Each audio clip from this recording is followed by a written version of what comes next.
తెలియపరుచుకుంటున్నాను.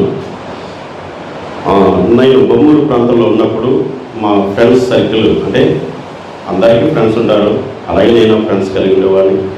చాలా భయంకరమైన జీవితాలు జీవించాను, ఇష్టానుసరమైన ప్రవర్తన కలిగి ఉండేవాడిని. కానీ హాస్టల్లో చదివినప్పుడు కొంచెము దైవభక్తి అనేది హృదయంలో ఉంది, దేవుని ప్రేమించడం అనేది.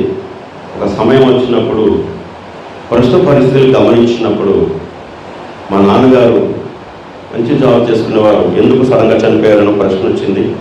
ఆ తర్వాత మేము చాలా పేదరికాన్ని అనుభవించాం, ఏంటి దరిద్రత అని ఒక ప్రశ్న వచ్చింది. అందరూ బాగుంటున్నారు, మేము ఎందుకు ఇలా ఉంటున్నాం, ఈ దుస్థితికి ఎందుకు దిగజారిపోయింది మా జీవితాలని చెప్పి చాలా ఒక ప్రశ్న నన్ను వెంటాడుతుండేది. నేను మా నాన్నగారు అందరికీ జాబ్స్ ఇచ్చాడు ఆ కాలంలో.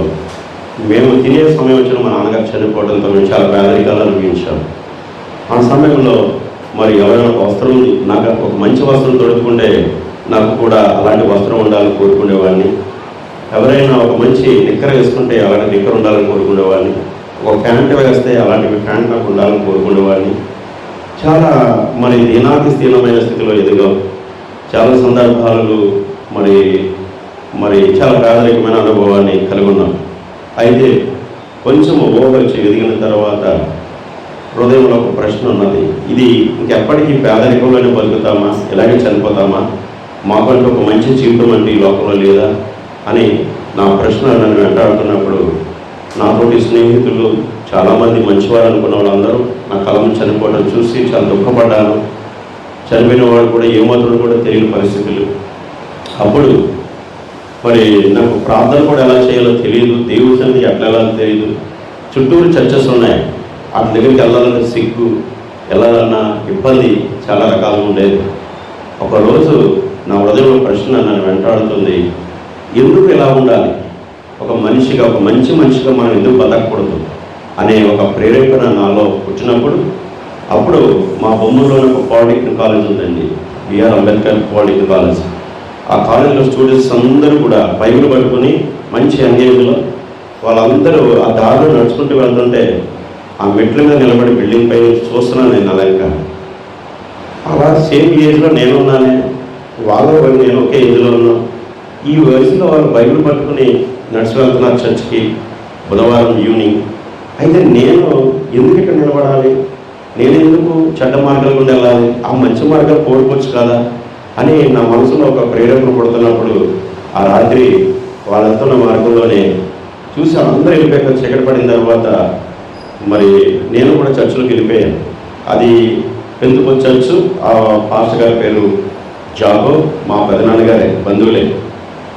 ఎవరికి కనబడకుండా ద్వారం ప్రక్కన, మీరు వచ్చే ద్వారం పక్కన డోర్ పక్కన కూర్చుని ఉన్నాను. అప్పుడు లైటింగ్స్ అంటే ఒక హెచ్ఎండి బల్బు, ఒక చర్చిలో ఒక హెచ్ఎండి బల్బు ఉందంటే గొప్ప.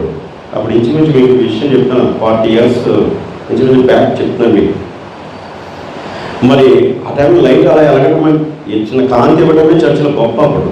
కానీ ఆ డార్క్ చీకట్లో అలా కూర్చుని డోర్ దగ్గర ఎవరికి కనబడకుండా మౌనంగా ఉండి ఒక ఆయన పులిపెట్టి మీకు వచ్చి వాక్యం చెప్తున్నాడు. ఆ రోజు ఆ వాక్యంలో దేవుడు వీళ్ళకైనా దేవుడు, మనకే దేవుడు కాదా, మరి వీళ్ళని ఎందుకు ఎలా ఉంచాడు, మనం ఎందుకు ఎలా ఉంటున్నాం అని వేదంతో ఉన్నాను. దేవుడు ఉన్నాడు, అసలు ఉంటే ఆయన నన్ను చూస్తున్నాడా, నేను ఆయనతో ఏమైనా ఉన్నాను, ఆయనతో ఏమైనా సంబంధం ఉందా అని లేకుంటే ఏమైనా కదిలేస్తుంది. అప్పుడు వెళ్ళి అలా కూర్చుని అలా వింటున్నాను, ఏం మాట్లాడతాడు దేవుడు అని వింటున్నప్పుడు ఒక దైవజనుడు ఆయన ఎక్కడో మారడి వీళ్ళు లోపల అడవుల్లో సేవ చేస్తారంట. ఆ రోజు బుధవారమే. ఇప్పుడు ఎలాగైతే మీ పాస్టర్ గారు, ఆ పాస్టర్ గారు ఏం చేశారు, వచ్చిన పాస్టర్ గారికి సమయం ఇస్తే ఆయన వచ్చి నిలబడి వాక్యం చెప్పాడు.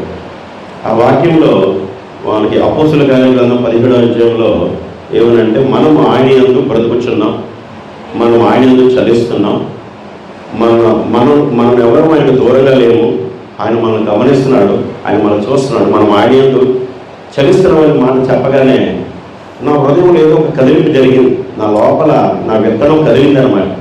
కదిలి ఆ వెలుగు నా లోపల పడిందేమో, వాక్య విత్తనం. ఆయన యందు మనం చలిస్తున్నాం అనగానే నేను ఆయన యందు ఉన్నానా అని ఒక చిన్న దాహం పుట్టింది లోపల, అంతే. వెంటనే నేను ఆయన యందు ఉన్నానా, అయితే ఆయన నన్ను చూస్తున్నాడు అనే ఒక విశ్వాసం నాకు అప్పుడే పెరిగింది. వెంటనే నేను ఏడుస్తున్నాను వాడి హృదయంలో, నువ్వు నన్ను చూస్తున్నావా, నేను నీలో ఉన్నాను, నువ్వు నన్ను చూస్తున్నావా అని నా హృదయంలో అది ప్రతిస్పందన జరుగుతున్నప్పుడు హృదయానికి ఆ స్వరానికి కట్టుబడి లోపల ఏడుస్తున్నాను. నేను ఏడుస్తున్నాను.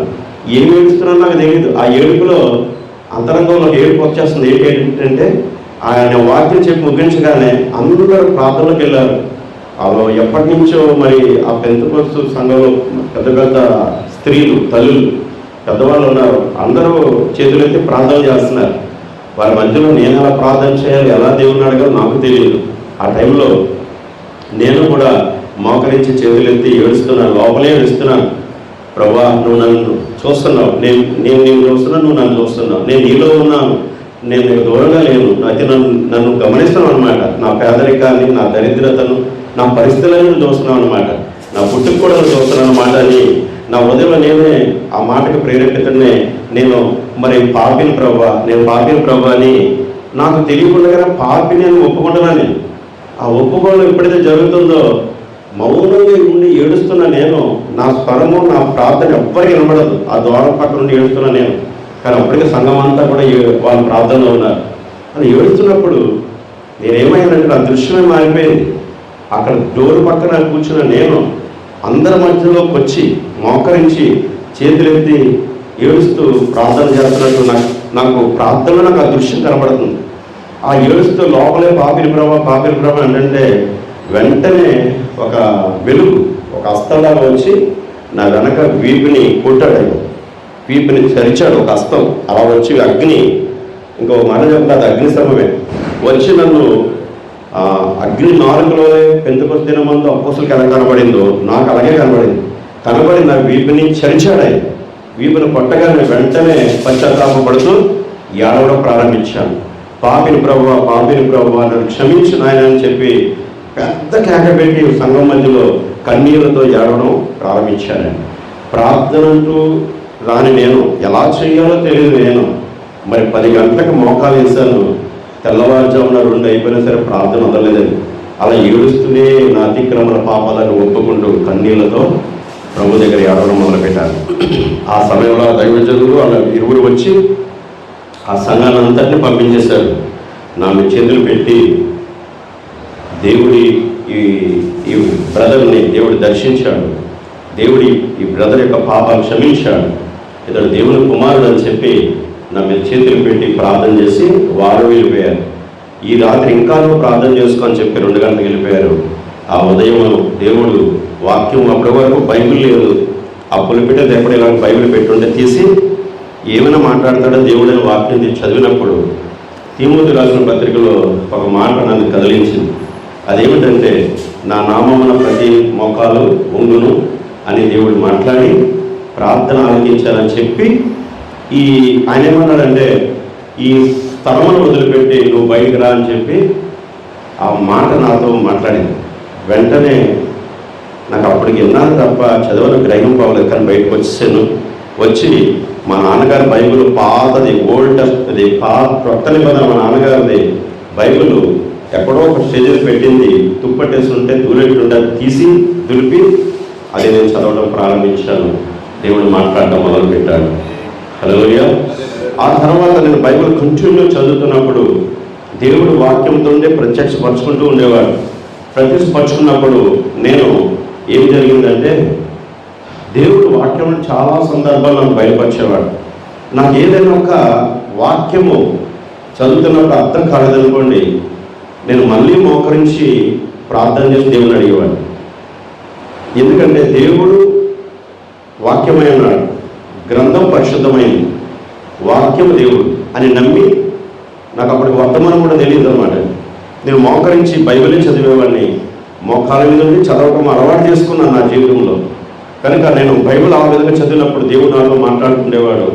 ఈ ప్రశ్నలు కొన్ని నాకు వస్తున్నప్పుడు అక్కడ దైవజనులు అడిగేవాడిని, దానికి సమాధానాలు వారు క్లారిటీగా చెప్పేవారు కాదు. వాళ్ళకి ఏ ప్రశ్న అడిగినా చెప్పలేకపోయేవారు. అయితే ఒక రోజున దేవుడిని అడుగుతూ ఉంటుండగా దేవుడు మరుగై ఉన్నది ఏదియో నీకు బయలుపరచబడకపోదు అని అన్నాడు. ఆయన దేవునికి స్తోత్రం కలుగుతాడు. అది కూడా బైబిల్ నుండే మాట్లాడాడు ఆయన. మరుగై ఉన్నది ఏదియో బయలుపరచబడకపోదు, మరి ఒక రోజు నీకు తెలియపరచబడతాయి అని ఆయన చెప్తూ ఉండేవాడు. ఖచ్చితంగా దేవుడు ఆ విధంగా వాక్యంతో తాగుతున్నప్పుడు ఒక ప్రశ్న వచ్చింది నాకు. ఏంటంటే మా బొమ్మూరులోనే చాలా చర్చెస్ ఉన్నాయండి. లూథరన్ ఉంది, బ్యాప్టిస్ట్ ఉంది, పెంతెకోస్తు ఉంది, మరి జీడిఎం ఉన్నది, ప్రవచన దేవుని సంఘం ఉన్నది, ఇంచుమించు రోమన్ క్యాథలిక్ చాలా చర్చెస్ మా బొమ్మూరులోనే ఉన్నాయి. అప్పుడు నేను ఇన్ని చర్చెస్ ఉన్నప్పుడు డిఫరెంట్ బోధలు వినేవాడిని. ఒక ఆదివారం చర్చికి వెళ్ళేవాడిని, అక్కడ వాక్యం వినేవాడు. మళ్ళీ ఒక ఆదివారం చర్చికి వెళ్ళి అక్కడ ఇలాగ వాక్యం విని వాక్యాన్ని పొందుకోవాలని చాలా తపన పడేవాడిని. అలాగా ఆ తపనతో వెళ్తుంటే ఒక్కొక్క చర్చిలో ఒక రకమైన బోధ వినబడేది.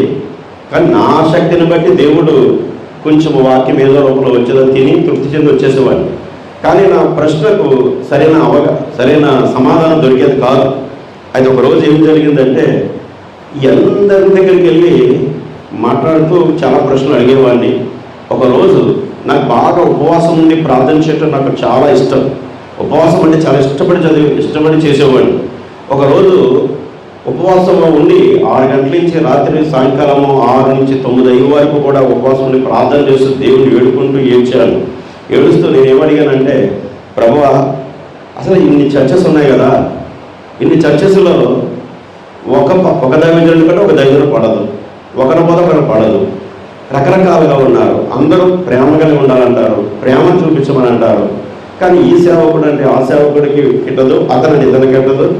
ఎవరి దగ్గరికి వెళ్ళి ఏదో విషయం చెప్తామంటే అతను ఇలాగే ఇతను ఇలాగని చెప్తున్నారు కనుక, ప్రభువా, అసలు ప్రేమించకపోతే నీ బిడ్డలనే కాదంటున్నావు, నువ్వే ప్రేమ అని చెప్తుంది బైబిల్. మరి ప్రభువా, అసలు మరి ఎలా నడవాలి, క్రైస్తవులైన మేము ఏ విధంగా బ్రతకాలి ఈ లోకంలో అని నాకు వచ్చిన ప్రశ్నకు నేను సమాధానం ఎక్కడ దొరకకపోతే నేను మళ్ళీ మోకరించి దేవుణ్ణి అడిగాను. అప్పుడు దేవుడు, నాయన ఈ బోధనలో నిజమైన బోధన నాకు చూపించమని దేవుణ్ణి ఎక్కువగా బ్రతిమలాడి ఏడవగా ఒకరోజు దేవుడు ఏం చేశాడంటే, అది బుధవారం రాత్రినండి. ఏం జరిగిందంటే, ఈ 32వ కీర్తన చదవని ప్రేరేపణ వచ్చింది. అప్పుడు నేను ఈ గ్రంథం చదువుతూ ఉంటుండగా మరి ప్రభునందు బిడ్డ ఈ 32వ కీర్తన చదువుకుంటూ వచ్చినప్పుడు నా అతిక్రమం నా పాపములన్నీ ఒప్పుకో అని ఇందులో ఉన్నప్పుడు ఇది తీసుకుని మళ్ళీ నేను ఒప్పుకుంటూ ప్రార్థనలోకి వెళ్ళిపోయాను. కింద ఒక మాట ఉంది, అది ఏంటంటే, కావున నీ దర్శన కాలమందు భక్తి గలవారందరూ నువ్వు ప్రార్థన చేసేదరని ఉంది. చదివిన 32 కీర్తనలో, కావున నీ దర్శన కాలమునందు భక్తి గలవారందరూ నిన్ను ప్రార్థన చేదురు అని ఈ మాట నేను చేస్తున్న రోజున ఇది నా మాటగా నాలో కదిలింది. అంటే ఇప్పుడు నన్ను దేవుడు దర్శిస్తూ తెలగబోల్చున్నాడు అని నా హృదయంలో ప్రేరేపణ వచ్చినప్పుడు అప్పుడు మోకరించి ఏడ్చి ప్రార్థన చేస్తున్నాను. తండ్రి, ఎందుకు నన్ను మందిరంలోకి తీసుకొచ్చావు, ఎందుకు నన్ను మోకరింపజేసి ప్రార్థన చేస్తున్నావు? దర్శనకాలం ముందు భక్తి గల వారు ప్రార్థన చేస్తారన్నా కదా, ఇది నువ్వు నన్ను దర్శించే సమయమా, నువ్వు నాతో మాట్లాడే సమయమా, నువ్వు నాకు ఏదైనా చెప్పుకోవాలనుకుంటున్నావా, నేను అడిగిన ప్రశ్నకు సమాధానం ఇచ్చే గడియ ఇదేనా, ఈ రాత్రేనా అని నేను నా హృదయం నుండి మళ్ళీ దేవుడికి ప్రార్థన చేస్తున్నప్పుడు దేవుడు ఆ వాక్యం నుండి వాక్యంలోకి నన్ను నడిపిస్తూ తీసుకెళ్తున్నాడు. కనుక ప్రభునందు బిడ్డ, ఇక్కడ ఒక మాట మిస్ అయ్యాను నేను.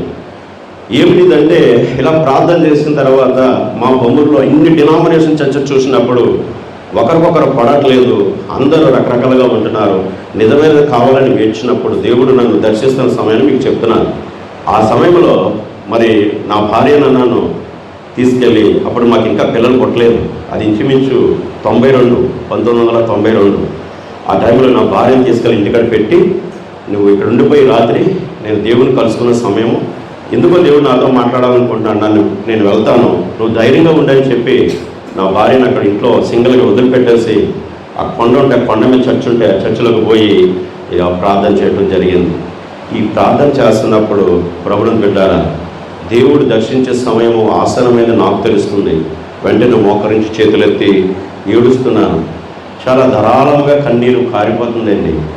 బహుగా ఏడుస్తున్నాను. ఇంకెలా చెప్పాలంటే మీకు నేను, ఇశ్రాయేలీయులు ఒక రోజు రాబోతుంది, వారందరూ 1,44,000 మంది ఏడ్చే రోజు రాబోతుంది. దానికి ముందు వారు ఏడ్చే రోజు అది ఒక యాకా పుత్రుని పోగొట్టుకున్నంతగా ఒక రోజు రోదన చేసే రోజు రాబోతుంది.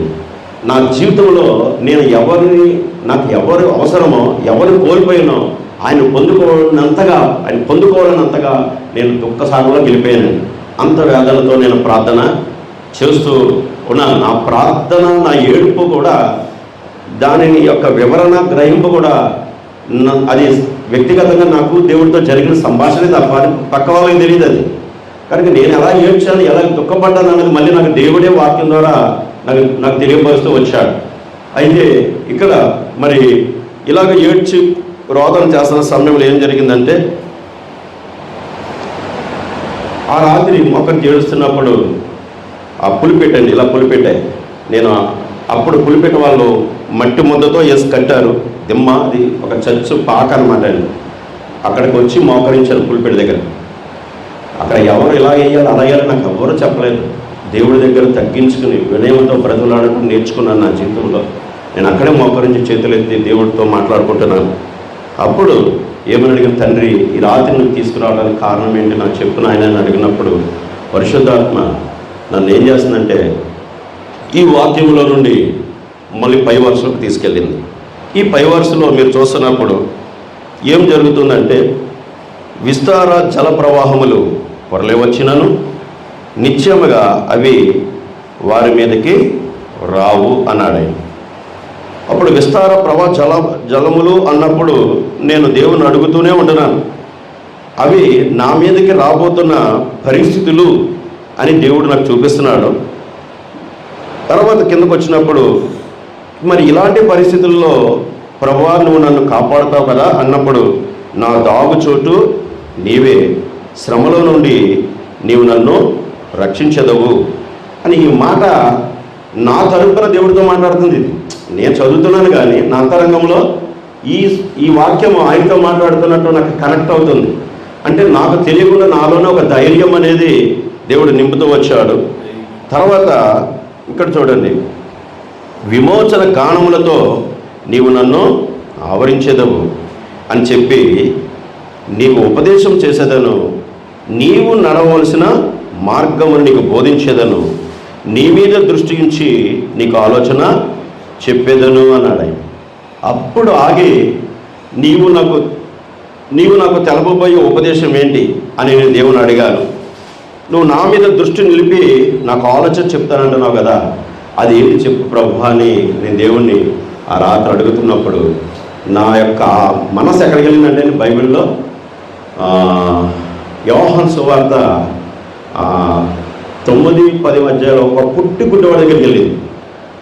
ఎక్కడికి 9 అది పుట్టిగుడ్డవాడి దగ్గరికి వెళ్ళినప్పుడు అక్కడ ఒక మాట ఉంటుంది చూడండి, సిలోయోమని కోనేటికి వెళ్ళి కడుక్కొనమని పుట్టిగుడ్డవాడితో ప్రభు చెప్తాడు.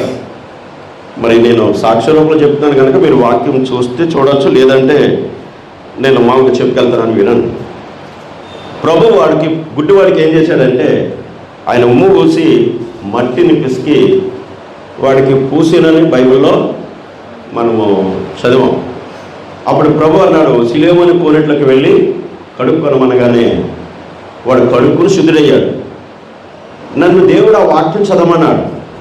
నేను వెళ్ళి చదువుతుంటే ఆ గుడ్డివాడు ఎవరు, ఆ మట్టి పూయబడిన వాడు ఎవరు, కడుపును శుద్ధుడైన వాడు ఎవరు అని అంటే అది నేనే అని నాకు తెలపబడుతుంది. ఆ గుడ్డివాడు నేనే అంటే ఏం చెప్తుంది వాక్యం? శిష్యులు అడిగారు, వీడు గుడ్డివాడే ఉండడానికి కారణము వీడి తల్లిదండ్రులా అని ప్రభుని అడిగారు. వీడు చేసిన పాపమా వీళ్ళు లేకపోతే ఏమిటి అడిగితే ప్రభు అన్నాడు, వీడు గుడ్డివాడే ఉండడానికి కారణం వీడేనను వీడి తల్లిదండ్రులను కాదు, కానీ దేవుని క్రియలు వీడి యందు ప్రత్యక్షపరచబడ్డానికే వీడు గుడ్డోడుగా చేపట్టాడు అన్నాడు ఆయన. అప్పుడు నేనన్నాను, ప్రభువా నా కనులు బాగానే ఉన్నాయి కదా, నేను చూస్తున్నాను కదా, ఆ గుడ్డోడు నేను అట్లా అవుతానంటే ఆయన మాట్లాడుతున్నాడు, నా మనోనేత్రము మూసింది ఆయనే, నా మనోనేత్రాన్ని తెరుస్తుంది ఆయనే అని నాకు చూపించబడింది.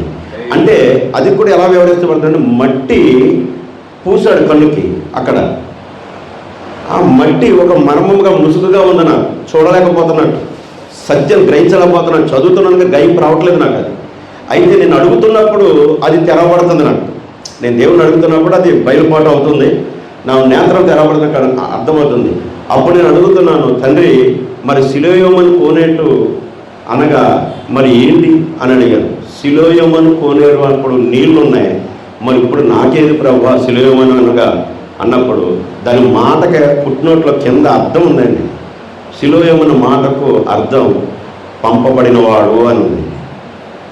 పంపబడినవాడు అనగానే నా వెంటనే మనసులోకి ఏమొచ్చిందంటే, పంపబడినవాడు అనగా అపోస్తులుడు కదా అని వచ్చింది. వెంటనే అవును, పంపబడినవాడు అపోస్తులుడు అనగా అభిషేకించబడి పంపబడినవాడు. ఆ మొదటి అపోస్తులుడు ఎవరు? ప్రభువైన యేసుక్రీస్తునైన నేనే కదా.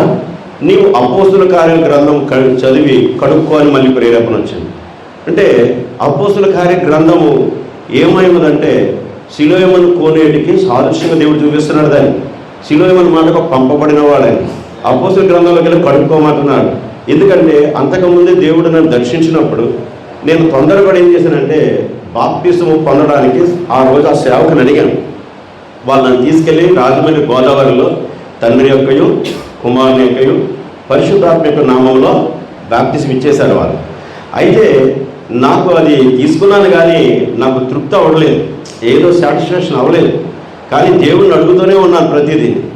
సిలోయమను కోనేటికి వెళ్ళి కడుక్కోమన్నప్పుడు నేను అపోస్తుల కార్యగ్రంథంలోకి వెళ్ళినప్పుడు ఇది నువ్వు చదువు అన్నాడు ఆయన. ప్రారంభం నుంచి చదువు అని ప్రేరేపణిస్తుంది. అప్పుడు నేను అంటున్నాను, ప్రభు ఇది ఆల్రెడీ ఇంతకుముందే చదివేశాను, చాలా టిక్స్ కూడా ఇందులో పెట్టుకున్నాను, నేను చదివిన గ్రంథమే అన్నాను. లేదు, మరలా చదువు అని పరిశుద్ధాత్మ నన్ను ప్రేరేపిస్తున్నప్పుడు మోకాలు వేసి ప్రార్థన చేసుకుని ప్రారంభం నుంచి చదువుకుంటూ వచ్చానండి. 2వ అధ్యాయానికి వచ్చేటప్పటికి అక్కడ ఏం జరిగిందంటే, పెంతెకొస్తు పండుగ దినం వచ్చినప్పుడు అందరూ మేడగదిలో కూడి ఉండిరి.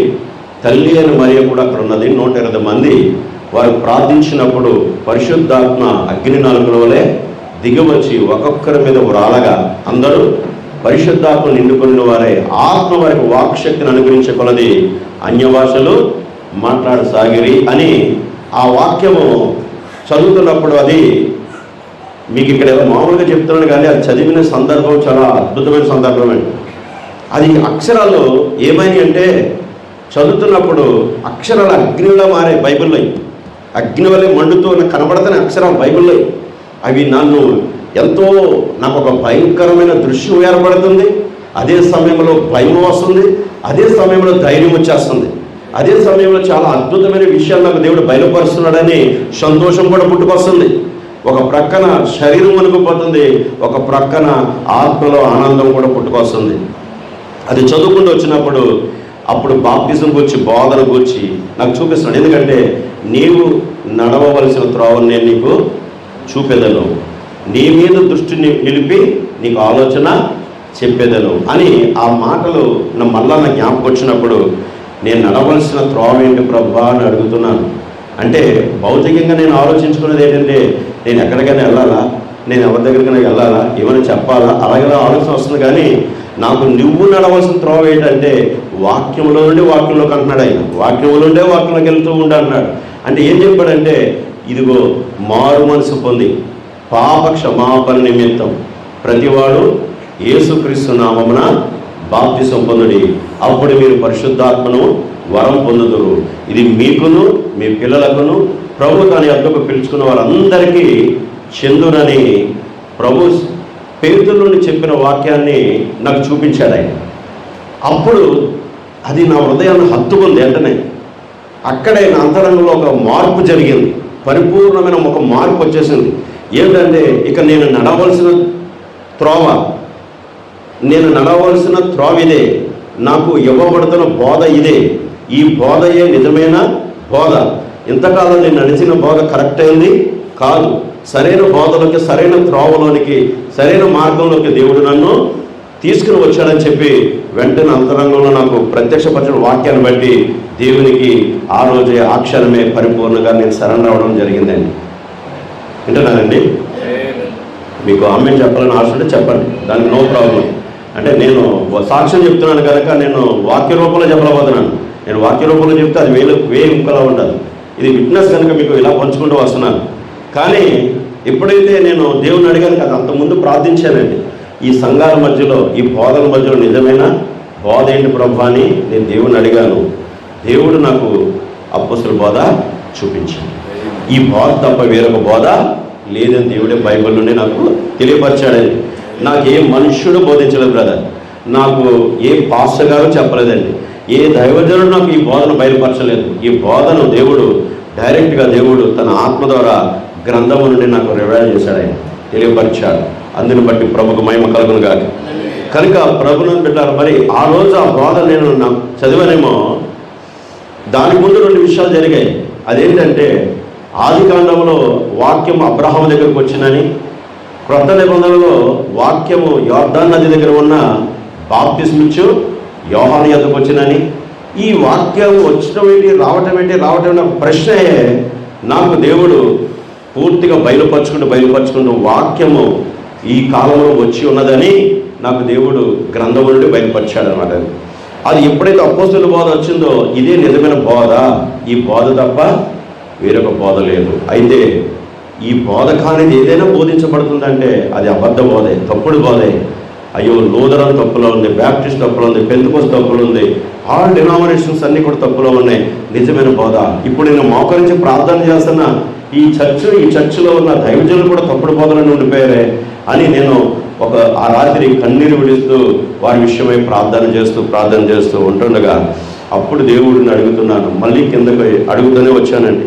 ఇలా అడుగుతూ వస్తున్నప్పుడు ఆయన అంటున్నాడు, నీ మీద దృష్టించి నీకు ఆలోచన చెప్పేదను, బుద్ధి జ్ఞానము లేని గుర్రముల వలెను కంచర గాడిదలను మీరు ఉండకూడి అన్నప్పుడు, ఇంతవరకు నేను ఒక బుద్ధి జ్ఞానము లేని ఒక కంచర గాడిద వలె భక్తి చేశానన్నమాట. సరైన బోధ నాకు అర్థం అవ్వలేదు. నేను ఎవరికి పుట్టానో నాకు తెలియలేదు. ఈ బుద్ధి జ్ఞానం అనేది కంచర గాడిద అంటే గుర్రములకు గాడిదకు పుట్టినది. ఈ బుద్ధి జ్ఞానం లేని ఈ యొక్క శక్తి లేక ఈ శక్తితో నడిపించబడుతున్నది ఏమిటని చూసినప్పుడు అపోస్తలుల బోధ కాకుండా ప్రతి బోధ కూడా ఈ బుద్ధి జ్ఞానం లేని గుర్రముల వలె కంచర గాడిద వలె ఇవి వెళుతున్నాయన్నమాట అని చెప్పి నాకు పరిశుద్ధాత్మ బయలుపాటినిచ్చిందని. ఆ రోజు వాటికి కళ్ళెమి వేసి అవి వెనక్కి తీసుకొని వచ్చినట్లుగా, వాటి నోరుని మూయించినట్లుగా నేను నిన్ను నిలబెడుతున్నానని చెప్పి దేవుడు ఆ రాత్రి వాక్యంతో మాట్లాడినాడు. అప్పుడు నేను అంటున్నాను, ఇవన్నీ నాకు బయలుపరచడానికి అసలు నీకేమొచ్చింది ప్రభు అని నేను అడుగుతున్నాను. ఎంతోమంది దైవజనులు ఉన్నారే, ఎంతమంది దైవజనులు, వారికి బయలుపరచుకోవాలి కదా నువ్వు. నేను చదువులేని వాడిని, ఒక విద్య లేని వాడిని, ఎలా పడితే బతుకున్నవాడిని, నాకు చెప్పడం వల్ల ఏముంది ఇందులో అని నేను దేవుని మళ్ళీ అడుగుతుంటే కింద చూడండి 10వ వచనము, యెహోవా యందు నమ్మికుంచు వారిని కృప ఆవరించుచున్నది అన్నాడు. విన్నారండి? ఆయన యందు నమ్మికుంచిన వారిని కృప ఆవరించుచున్నది అన్నప్పుడు వెంటనే దేవునికి కృతజ్ఞత తెలిపాను. కృపచేత నేను రక్షించబడ్డాను, కృపచేత విమోచించబడ్డానని తెలుసుకుని అప్పుడు దేవుడు వాక్యం నా లోపలికి వచ్చినప్పుడు నేను సంతోషించడం మొదలుపెట్టాను. నాకు తెలియని ఒక ఆనందం, సంతోషము హృదయం పొంగిపోతూ వస్తున్నది. తెల్లారు గంటల 5:30 అయిపోయింది టైం. ఇదంతా నాకు రాత్రే జరిగింది. ఇదంతా ఉదయం 5:30 అయిపోయింది. దైవజనుడి దగ్గరికి వెళ్ళాను, తలుపులు ఓపెన్ చేసుకుని ఆ ఇంట్లోకి వెళ్ళాను. ఆయన పండుకొని ఉన్నారు.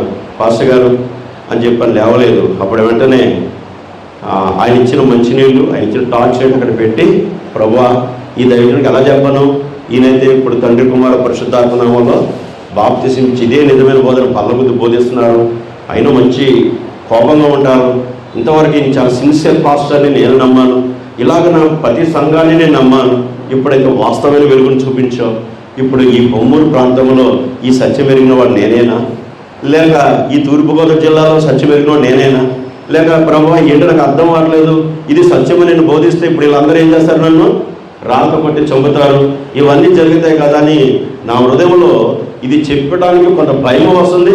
అయినా ఇందులో ఒక ధైర్యం కూడా నన్ను వెంటాడుతూ వచ్చిందండి. ఆ ఉదయం ఆయనకి చెప్పేసి ఆయన లేవలేదు. వెంటనే నేను వచ్చేసి నా భార్యతో ఈ సంతోషాన్ని పంచుకుంటూ మొదలుపెట్టాను. నిజమైన బాప్తిసం, నిజమైన బోధ, మనీ దేవుడు నాకు ఇచ్చాడు, రాత్రి నాతో మాట్లాడాలని నా భార్యకు ఇది తెలియచేసుకుని అలా ఉంటున్న సమయంలో దేవుని పెట్టారా, అప్పటికే బొమ్మూరులో ఒక 40 మంది యూత్ని క్రీస్తులోకి నడిపించాను. వాళ్ళందరినీ త్రాగుబోతులు మార్చాను, వ్యభిచారులు మార్చాను, దొంగలు మార్చాను. వీళ్ళందరినీ మార్చి ఆదివారం సాయంకాలము యూత్ క్యాంపస్ పెట్టేవాడిని, యూత్ రిట్రీట్ కన్వర్ట్ చేసేవాడిని. అందరినీ మాట్లాడుతుంటే, నేను బోధిస్తుంటే అప్పుడు చాలామంది అనేవారు, ఈ అనుభవం నీకు ఎక్కడి నుంచి వస్తుంది అనేవారు. నేను ఒకటే చెప్పేవాడు, నా అనుభవం ఏమీ లేదు, మొక్కాలే, చేతులైతే దేవుని దగ్గర ఏడవడం తప్ప నాకేమీ తెలియదు. గ్రంథం చదివినప్పుడు ఆ వాక్యం వేస్తే అది పట్టుకుని మాట్లాడుతున్నానంటే, ఆ మంచి మీటింగ్లో ఒక ఆయన వచ్చి కూర్చుని నేను చెప్పే బోధ విన్నాడండి. అప్పటికి ఇంకా నేను ఈ అపోస్తుల బోధ రివైల్ అవ్వలేదండి. అంతకుముందు విషయం ఒకటి మనకి చెప్తున్నాను. ఒక ఆయన వచ్చి కూర్చుని విని నన్ను పక్కకు తీసుకెళ్ళి, ఈ బోధ నీకు ఎక్కడి నుంచి వచ్చింది అని అడిగాడు. ఏ బోధ అన్నాను. నువ్వు బోధిస్తున్న వాక్యం అంతా నీకు ఎక్కడిది అన్నారు. నాకెక్కడిది ఏంటి బ్రదర్ అన్నా. నేను మోకరించి ప్రార్థన చేసుకుని చదువు చెప్తున్నాను. లేదు, నువ్వు బోధించిన బోధ ఒకప్పుడు ఆయన చెప్పాడు ప్రపంచానికి అంటున్నాడు. ఆయన ఎవరనంటే, నీకు తెలియదా, ఆయన పేరు విలియం మ్యారన్ బ్రెన్హామ్ గారు. ఈ బోధ చేశాడు. క్రిస్మస్ రాంగ్ అని చెప్పాడు, ఈస్టర్ రాంగ్ అని చెప్పాడు, తప్పుడు బోధలను ఖండించాడు. సేమ్ ఆయనలాగే మాట్లాడుతున్నావు, ఆయన వర్తమానం చదువు చెప్తున్నావు అంటున్నాడు. ఈ వార్తలు చెప్పాలి చూసావా, ఇది ఎక్కడితో తెలిసింది కానండి. ఎక్కడంటే, బండ నుండి నిత్యం ఊరేది నీటి బుక్క అని వర్తమానంలో చెప్పాను వంశం అంటాడు. నాకు అదేం తెలియదు, ఆ బుక్కే తెలియదు, నా ప్రవక్తే తెలియదు నాకు అసలు. వెంటనే ఆయన తీసుకెళ్ళి ఏం చేశాడంటే, లేదు రా మా ఇంటికి రా అని చెప్పి రాత్రి పోవటమయ్యాక ఇంటికి తీసుకెళ్ళాడు. ఆ ఇంటి నిండా సెల్ఫ్ నిండా వర్తమానాలే ఉన్నాయి, క్యాసెట్స్ ఉన్నాయి, ఇవన్నీ పెట్టుకున్నాడు. ఈయన ఈ కాలానికి పంపిన ప్రవక్త అని చెప్పి ఆయన గురించి వివరిస్తే, నాకు దేవుడు పంపిన వాక్యము ఆయన ఇదివరకు ప్రకటించారా, అయితే ఆయన గురించి నేను తెలుసుకోవాలన్నప్పుడు వెంటనే ఆయన కొన్ని బుక్స్ ఇచ్చాడు. వెంటనే అది చదవడం మొదలు పెట్టానండి. నా హృదయంలో ఉన్నాయి అన్నీ కూడా విలియం బ్రెన్హామ్ గారు చదివి వర్తమానంలో పెట్టారు. దేవునికి మహిమ కలుగునుగా. అవి నా హృదయంలోకి వచ్చి నన్ను ఎంతో బలపరిచి ధైర్యపరిచినప్పుడు, ఆయన పేరు నీకు తెలిసి ఉండొచ్చు అన్న, బొమ్మూరులో దైవకుమార్ అని, ఆ దైవకుమార్ అని ఆయన ఆ క్యాసెట్స్ ఆ వర్తమానం చదివి, నేను 2 years ఈ వర్తమానాన్ని నేను ఏ సేవకుడి దగ్గర సువార్త చేశానో వాళ్ళందరి దగ్గరికి బుక్స్ క్యాసెట్స్ పంచిపెట్టి, ఇది నిజమైన వాళ్ళు ఇందులోకి రమ్మంటే వాళ్ళు ఏమన్నారంటే, నువ్వు అబద్ధ ప్రవక్తను ఫాలో అవుతున్నావని నన్ను రకరకాలుగా మాట్లాడి నన్ను రానికుండా దూరాలు మూసేశారు వాళ్ళు ఎవరందరూ. ఆ తర్వాత ఏడ్చాను. ఆ బుక్స్ ఇచ్చి ఏం చెప్తుంటే అబద్ధ ప్రవక్త అంటే ఏడ్చేస్తున్నాను. కాదు, దయతో నమ్మండి, ఇది నిజమైన బోధ, ఇది దేవుడు నాకు చూపించాడు. బ్రహ్మ గారు నాకు పరిచయం కాకమనిపే దేవుడు మన గ్రంథం నుండి నాకు చూపించాడు. నువ్వు చర్చ్ ఆఫ్ క్రైస్ట్ అది ఇది చెప్పుకుంటున్నావు, కాదు ఇదే నమ్మాలి. అయ్యా నా సోదరుడా, నువ్వు చాలా భారంగా సేవ చేస్తున్నావు. అయితే ఒక విషయం చెప్తున్నాను, నీ సేవ ఫలించాలంటే ఈ వర్తమానంకు నువ్వు రావాలని చెప్పి నేను చాలా ప్రతిమలాడుకున్నాను. బుక్స్ ఇస్తేనండి నన్ను త్రోసేశారు. నా వర్తమానం ఎవరో అంగీకరించలేదు, పట్టుకెళ్ళి ఎవరు కూడా. ఈవెన్ రత్నపాల్ అని వీరవల్పాల్, రత్నపాల్ గారు అని మీరు వినే ఉంటారు. రత్నపాలే కదా వీరవల్పాల్ సేవ చేసి, ఆయన అప్పటికి డినామినేషన్లో ఉన్నాడు. ఫార్మర్స్ తీసుకొచ్చి ఆయన అక్కడ మరి మీటింగ్స్ పెట్టి ఆ రోజు రాత్రి వెళ్ళి ఆయనతో మాట్లాడి, సార్ మీరు చాలా ప్రయాసపడుతున్నారు, మీరు దేవుళ్ళకి చాలామందిని ఈ లంకలో ప్రజలు మార్చడానికి, ఇది కాలానికి ఒక వర్తమానికుడు ఇచ్చాడు ఆయన విలియం మ్యారన్ బ్రెన్హామ్ గారు, ఈ బుక్స్ చదవండి సార్ అని చెప్పి ఆయనకి ఇస్తే చూశాడు. చూసి చూద్దాం రండి అని చెప్పేసి ఆయన వెళ్ళిపోయాడు. కనుక అలాగా ఫారినర్ కూడా వస్తే ఫారినర్స్ కూడా ఇచ్చేసాను. అమెరికా వాళ్ళంటే మన ప్రవక్త గారు తెలుసు ఉంటుంది అని చెప్పి ఈయన మీకు తెలుసు అని కూడా అడిగేసేవాళ్ళు వాళ్ళు. నాకు ఎందుకు ఒక తెలియని ఒక ఆతృత, ఆయన గురించి చెప్పాలని తపన పడిపోయేవాడిని. కానీ అలాగ ఒక వెర్రి వాళ్ళ కూడా నేను తిరిగేశానండి వర్తమానం పట్టుకొని అందరికి అందించడానికి. కానీ ఆ టైంలో ఏం జరిగిందంటే, కోకోకోలా ప్లాంట్లో నేను మరి ఫోర్త్ ఆపరేటర్గా జాయిన్ అయ్యి అందులో జాబ్ చేస్తూ ఈ వర్తమానం ప్రకటిస్తూ స్వార్థ చేస్తున్నాను. ఆ టైంలో ఆ మేనేజ్మెంట్ నన్ను పట్టుకుని, యేసుక్రీస్తు గురించి ఇతను సువార్త చేస్తున్నాడు కనుక ఇతను మన ఫ్యాక్టరీలో ఉంచొద్దు, ఇతను డిస్మిస్ చేయండి అని చెప్పి నన్ను పట్టుకుని ఏం చేశారంటే, గుర్కా వాళ్ళు నేపాల్ గుర్కా వాళ్ళ చేత పట్టుకుని బయటికి లాక్కొచ్చి నన్ను గెట్టేశారండి. మీరు బయటికి వెళ్ళిపోండి, యేసుక్రీస్తు గురించి ఇక్కడ చెప్పొద్దని గెట్టేస్తే ఆ వెంటనే ఆ రోడ్డు దాటి అవతలకు వచ్చి కోకోకోలా గేట్ క్యాంప్ దాటి అవతలకు వస్తే అప్పుడు పెద్ద చెట్టు ఉండేది, అక్కడ పెద్ద మామిడి చెట్టు ఉండేది అనమాట. అక్కడ సిమెంట్ బాల్ వేసి ఉండేది. ఈ టైం ఎప్పుడంటే 1995 సంవత్సరంలో జరిగిన విషయం ఇప్పుడు చెప్తున్నాను. బల్ల మీద కూర్చున్నాను, గెంటేశారు. ఈ లోపల కొంతమంది అక్కడ కూర్చుంటే వాళ్ళకి సువార్త చెప్తున్నాను. నా వెనక ఒక ఆయన ఇన్సర్ట్ చేసి కూర్చున్నాడు. ఒక అతను వెళ్ళి ఫ్యాక్టరీ గేట్ దగ్గర నిలబడి ఫ్యాక్టరీ గురకాలతో మాట్లాడుతున్నాడు. అప్పటికే నేను క్రీస్తుని ప్రకటించి బయటకు వచ్చి తోసివేయబడ్డాను. ఈ లోపల వీళ్ళకి సువార్త చెప్తున్నాను, అపోస్తుల బాధ గురించి వివరిస్తున్నాను. బాప్తిస్మాల పొందాలని దేవుడు ఎలా దర్శించాలి, నిజమైన బాధ ఏంటి చెప్తుంటే నా వెనక ఇన్సల్ట్ చేసి కూర్చుని విన్న ఆయన నన్ను నిలిపి, నువ్వు బోధిస్తున్న బోధ ఎక్కడది, నీకు ఎవరు చెప్పారు ఈ బోధ అని అడుగుతున్నాడు. నాకు ఎవరు చెప్పడం కాదని, నాకు ఎవరు చెప్పదు. లేదు, నువ్వు చెప్పే బోధ ఇదివరకే ఉంది. ఈ అపోస్తుల బోధను పట్టుకొచ్చి ప్రపంచానికి పరిచయం చేసింది విలియం మేరం బ్రహ్మ గారని, నీకు ఎలా తెలుసు అంటున్నాడు. అంటే నాకు ఆయన తెలియదండి, ఇది నాకు తెలిసింది ఇదే అని చెప్పినప్పుడు, లేదు నీకు తెలిసి ఉంటుంది అని చెప్పినప్పుడు, బ్రహ్మ గారి గురించి నీకు తెలియదా అన్నాడు. ఆయన తెలిసండి, ఆయన బుక్స్ చదివాను ఈ మధ్యనే, కానీ నాకు ముందే దేవుడు బయలుపరచాడని చెప్పినప్పుడు, అప్పుడు వెంటనే గేట్ దగ్గరికి వెళ్ళి వాళ్ళని ఫ్యాక్టరీ చూడడానికి వచ్చారు. వాళ్ళకి అనుమతి లేదన్నారు. వెనక్కి వచ్చేసాడు ఆ వ్యక్తి. రండి వెళ్ళిపోదాం అనేటప్పుడు, లేదు ఇక్కడ ఒక వ్యక్తి ఉన్నాడు, ఇతడు ఒకడు నతానియేలు వెళ్ళి చెట్టు దగ్గర కూర్చున్నాడు, ఇతడు రాజమార్గాన్ని బోధిస్తూ నేను విన్నాను ఆగని చెప్పి ఆ వ్యక్తి మాట్లాడినప్పుడు, ఆ వ్యక్తి ఎవరో కాదు, రొక్కరాజు మొక్కతోట రొక్కరాజు ఏమన్నాడంటే, మీరు చేస్తున్న బోధ, మీరు ప్రకటిస్తున్నంత ఒక ఆయన ఉన్నారు అని విలియం మేరం బ్రహ్మ గారు, ఆ బోధ బోధిస్తున్న వారు ఇక్కడ ఒక అమీర్గొట్లో ఉన్నారు, ఆయన పేరు అరుణ్ కుమార్ గారు అని చెప్పినప్పుడు వెంటనే అన్నాను, అరుణ్ కుమార్ గారి గురించి పేరు అన్నారు గారండి, ఈ బోధ గురించి నాకు తెలియదు అన్నప్పుడు, రండి అని చెప్పి అప్పుడు అరుణ్ కుమార్ గారు నాకు పరిచయం చేశారండి. పరిచయం చేసింది రొక్కరాజు. అప్పుడు అరుణ్ కుమార్ గారు అన్నారు, నీకు ఎలా తెలుసు బాబు ఈ బోధ అన్నారు. నాకు ఎవరు బయలుపరచలేదు, యేసుక్రీస్తే నాకు బయలుపరచాడని, బోధ వేరే బోధ లేదని నాకు దేవుడు బయలుపరచాడన్నప్పుడు, బాబు ఈ బోధ మేము ప్రకటిస్తున్నాం, అయితే మేము పబ్లిక్ చేయలేకపోతున్నాం, కానీ నువ్వు వచ్చావు కదా, సరే మంచి చదువుతామని యేసుక్రీస్తు నామములో బాప్తిసం పొందావా అన్నారు. ఇంకా పొందలేదండి, నాకు ఇచ్చేవాళ్ళు ఎవరు లేనని నేను తీసుకోలేదంటే, అప్పుడు అరుణ్ కుమార్ గారి ద్వారా యేసుక్రీస్తు నామములో బాప్తిసం పొంది మరి ఆయనతో పాటు 5 సంవత్సరాల వరకు సువార్తలో సాగి, మరి ఆ తర్వాత నేను ఎప్పుడైతే వర్తమానంలోకి వచ్చానో, నేను యూత్ని నడిపించిన యూత్ అందరూ కూడా నన్ను అబద్ధ ప్రవక్త అని రకరకాల పేర్లు పెట్టి మా బొమ్మూరులు అందరూ నన్ను విడిచిపెట్టి వెళ్ళిపోయారు. అందరూ వెళ్ళిపోయారు, లోదరన్ బ్యాప్టిస్ట్ పెంతెకోస్తలు అందరూ వెళ్ళిపోయారు.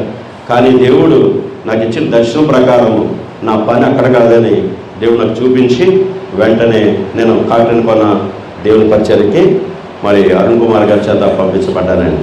దేవుడికి మహిమ కలుగును గాక. మరి ఆయన ద్వారా పంపించబడి నేను ఆ ప్రాంతంలో, మరి అది ఎలాంటి ప్రాంతం అంటే అంధకారంలో వెలుగు కలుగును గాకని దేవుడు సెలవిచ్చినట్లుగా ఆ దర్శనంతో అక్కడికి వెళ్ళాను. అక్కడ సేవ అంతా ఏమాత్రం చేయడానికి ఓప్స్ లేని ప్రాంతం అది. కానీ దేవుని ప్రత్యక్షతో అక్కడికి వెళ్ళాను, దేవుని దర్శనంతో వెళ్ళాను. దేవుడు అక్కడ సేవను స్టార్ట్ చేయడం మొదలుపెట్టాడు. ఈ రోజున అమలాపురం, మరి ఈ రోజున అమలాపురం, కాటన్కొన చుట్టుపక్కల ప్రాంతాలను కొనే కాదు, నేను ఒరిస్సా గిరిసా కూడా చాలా ప్రాంతాలకు నా సొంత డబ్బులే పట్టుకుని వెళ్ళి సువార్త చేసి వస్తూ ఉంటానండి. కానీ దేవుని మహాకృపను బట్టి ఈ విధంగా ఈ అపోస్తుల బోధనలోకి రావడం, ప్రవక్త పరిచయం అలవాటు అవ్వడం, పరిచయం చేయబడడం, ఈ రోజున మరి మీ మధ్యలో ఇలా సాక్ష్యం చెప్పుకోవడానికి ప్రభు ఎంతో సహాయం చేశారు. దేవుడికి మహిమ కలుగును గాక. కనుక దేవుడు పెట్టాలి. మరి నాకు దేవుడిచ్చిన ఈ వాక్యము ఒక దర్శనంలో నాకు ఇవ్వబడింది కనుక ఇప్పటి వరకు కూడా నేను ఏ వ్యక్తి కింద చేతి కింద లేనండి. ధైర్యంగా బోధిస్తున్నాను, ధైర్యంగా బ్రతుకుతున్నాను, ధైర్యంగా ఉన్నానండి. నేను చేసిన సేవకి ప్రతిఫలము దేవుడిచ్చిన వాక్య బయలుపాటే. అదే నన్ను నిలబెడుతుంది, అదే నన్ను నడిపిస్తుంది, అదే నన్ను ఆదరిస్తుంది. నేను ఇప్పటికీ చాలా ఆటుపోటులను తట్టుకుండి సేవలు సాగుతున్నాను. యథార్థంగా చెప్తున్నాను, నేను ఎవరి చేతి కింద లేను. దైవజనులు మా పాస్టర్ కూడా నాకు ఎన్నో పర్యాయములు సాయం చేస్తారని సరే నేను తీసుకోలేదు, వద్దని చెప్పాను. ఎందుకనగా నా దేవుడు నన్ను పిలిచాడు, నన్ను పోషిస్తాడని కూడా ఆయనతో చెప్పినప్పుడు ఆయన చేతులు ఇలా వచ్చినవి ఆయన ప్రక్కకు పెట్టేశారు. ఇంకా దేవుడి విజన్తో సేవ చేస్తున్నాను. దేవుడికి మహిమ కలుగును గాక. మరి నాకు ఈ విధంగా మరి మీ పాస్టర్ గారు జార్జిమల్ గారు పరిచయం అవ్వటం, ఆయన మరి ఇలాగ మా సంఘంలో అమ్మాయిని మీ సంఘంలోకి ఇవ్వటం చాలా అద్భుతంగా. ఆ బిడ్డ కూడా ఎన్నో శ్రమలు బాధల్లో దుఃఖపడిన రోజులు ఉన్నాయి. ఇంటికి వచ్చి చెప్పినప్పుడు ఒకటే చెప్పాను, నువ్వు నమ్మిన వర్తమానం సజీవమైంది, దాన్ని పట్టుకుని నిలబడు, ఖచ్చితంగా నీ ఇంట్లో ప్రతి వాతావరణం దేవుడు మారుస్తాడని చెప్పాను. ఆ వాక్య దర్శనంతో నా బిడ్డ నిలబడింది. ఈ రోజుకి వారు చక్కని ఫ్యామిలీగా ఫలిస్తున్నారు. అది దేవుడికి ఎంతో మహిమ కలుగును కాకండి. హల్లెలూయా. కనుక దేవుని పెట్టారు. మరి ఇది నా సాక్ష్యంలో కొన్ని విషయాలు షార్ట్లో మీకు చెప్తూ వచ్చాను. నాకు 2 పిల్లలు. మొదటి కుమారుడు అభిషేక్ జోసెఫ్, రెండవ వాడు అక్షయ్ జాషువా. మరి మొదటి కుమారుడు వాడు టీచర్ ట్రైనింగ్ అయింది, తర్వాత డిగ్రీ అవుతుంది. నెక్స్ట్ చిన్నవాడు బీటెక్ ఇంజనీరింగ్ చేశాడు, అగ్రికల్చర్. కనుక మా బిడ్డల కొరకు ప్రార్థించండి. మరి నేను చేసిన పరిచయంలో చాలా చోట్లకి వెళ్ళి పరిచయం, చాలామంది క్రీస్తులకు నడిపించాను. ఇప్పటికీ వెళ్తున్నాను, ఇప్పటికీ ప్రయాసపడుతున్నాను. మరి ఇప్పటికీ కూడా వాక్యం విన్నప్పుడు చాలామంది పిలుస్తారు. కానీ నిజంగా నాకు బహు దగ్గరలో బాగా పరిచయస్తులుగా బెన్నీ అంకుల్ మరి నాకు ఎంతో అన్నగారు చాలా తోడ్పాటుగా ఉండి చాలా విషయాల సహకారాన్ని అందిస్తూ ఉండేవారు. కానీ ఇప్పటికీ కూడా మంచి సహోదరులు నేను కలిగి ఉన్నానని చాలా సంతోషిస్తున్నాను. హల్లెలూయా. మరి ఇది నా సాక్ష్యము. ఒక చిన్న మాట ఒక 2 నిమిషాలు చెప్పి నేను క్లోజ్ చేస్తాను. చూడండి, ఇప్పుడు చదివిన వాక్యంలోనే 32వ కీర్తనలో చూడండి 7వ వచనం, నా దాగు చోటు నీవే, శ్రమలో నుండి నీవు నన్ను రక్షించెదవు, విమోచన గానములతో నీవు నన్ను ఆవరించెదవు. ప్రభువునందు బిడ్డారా, ఇది ఈ దావీదు కీర్తనలో మనం చూసినప్పుడు ఇది దావీదు యొక్క కీర్తన అని రాయబడి ఉంది. ఈ మాట ఇక్కడ దావీదే పలుకుతున్నాడు. నా దాగు చోటు నీవే అని చెప్పి మళ్ళీ ఏమంటున్నాడు, శ్రమలో నుండి నీవు నన్ను రక్షించెదవు. హల్లెలూయా. ఇక్కడ మనం గమనిస్తే ఏ సందర్భంలో దావీదు ఈ మాట చెప్పాడంటే చూడండి, ఆయన పాడి గొర్రెలను మేపుకునేవాడు. తండ్రి ఇచ్చిన గొర్రెలను మేపే విషయంలో చాలా బాధ్యత గల వ్యక్తి.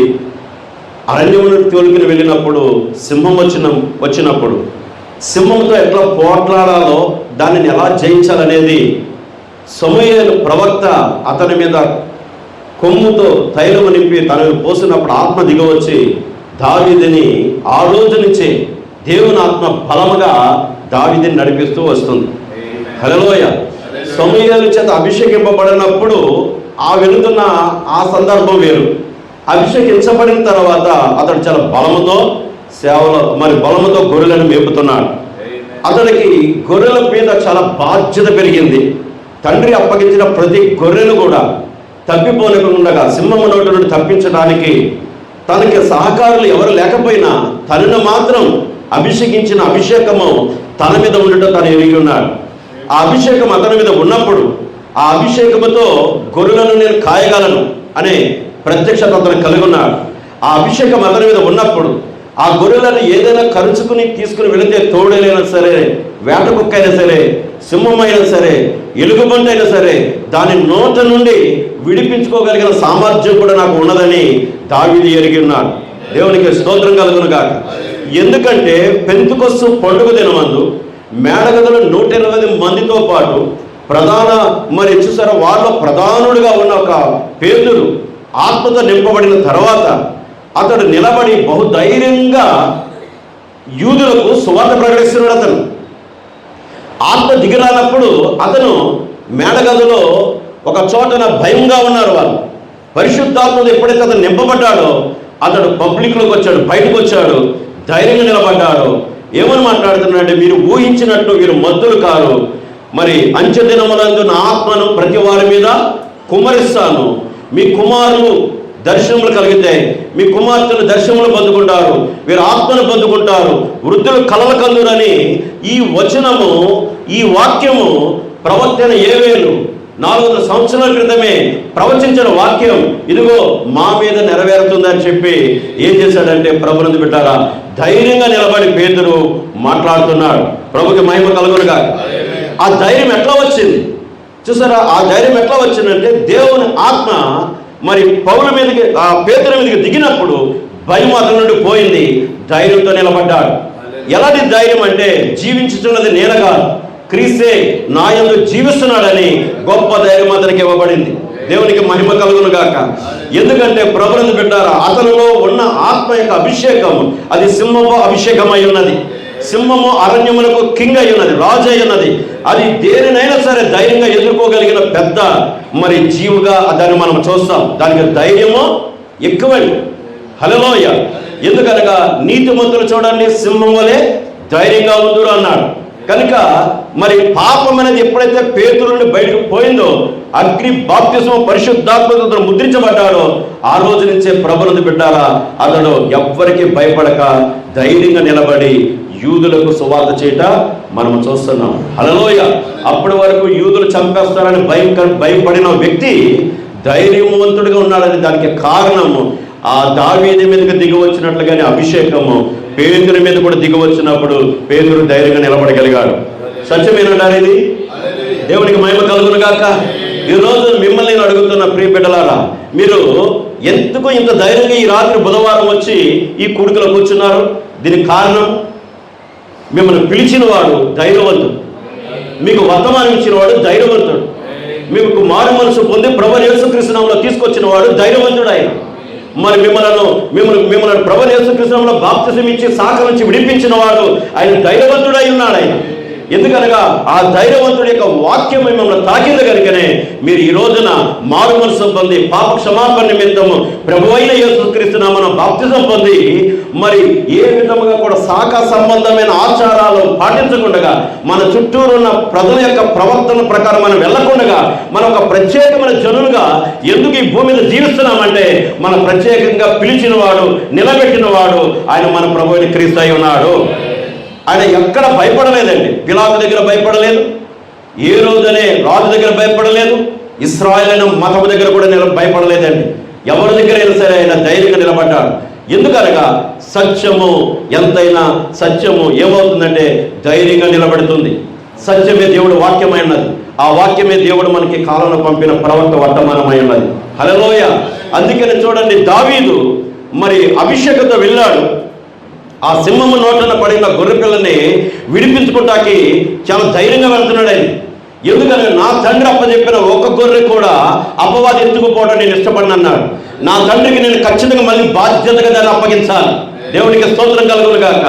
ఎందుకనగా అతడు అభిషేకం పొందనప్పుడు అజాగ్రత్తగా బతికుండొచ్చు, కానీ అభిషేకం మీదకి వచ్చిన తర్వాత అభిషేకం అతనికి బాధ్యతలు నేర్పుతుంది. దేవుడికి స్తోత్రం కలుగును గాక. యేసు ఎవరో తెలియదని పేతురు ముమ్మారు బొంకాడు. నువ్వు బొంకుతావయ్యా అని ప్రభువే చెప్పాడు. కానీ ఆ బొంకిన వ్యక్తి ఎప్పుడైతే పరిశుద్ధాత్మతో నింపబడ్డాడో అతడు మరలా చూసారా, అబద్ధమే ఆడలేదండి. అతడు ధైర్యంగా నిలబడి యేసుక్రీస్తుని గురించి సాక్ష్యం ఇచ్చాడు. అది సత్యమేనా? సత్యమైతే చెప్పబడి దేవుని మహిమ పడతాం. దేవుడికి మహిమ కలుగును గాక. ఎందుకంటే మనలను తన యొద్దకు పిలుచుకున్నవాడు ఆయన సజీవుడు, సర్వశక్తుడు, భూమి ఆకాశములకు సృష్టికర్త. ఆయన ఏ క్షణంలోనైనా మన లోపల నివసించి మనం నడిపించే దేవుడిగా ఆయన ఉన్నాడండి. దేవునికి మహిమ కలుగునుగాక.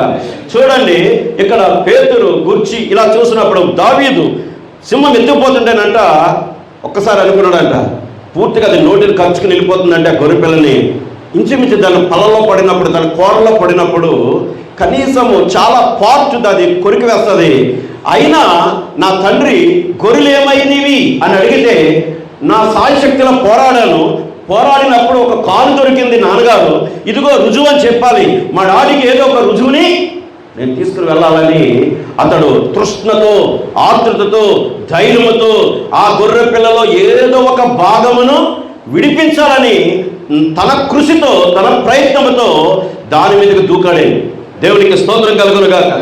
ఎప్పుడైతే అతడు తన మీద అభిషేకంతో దూకాడో, హల్లెలూయా, మరి ఆయనలో ఉన్న అభిషేకం మీరు ఎరుగుతారు కదా, అది యోధా గోత్రం సింహం అయి ఉన్నది.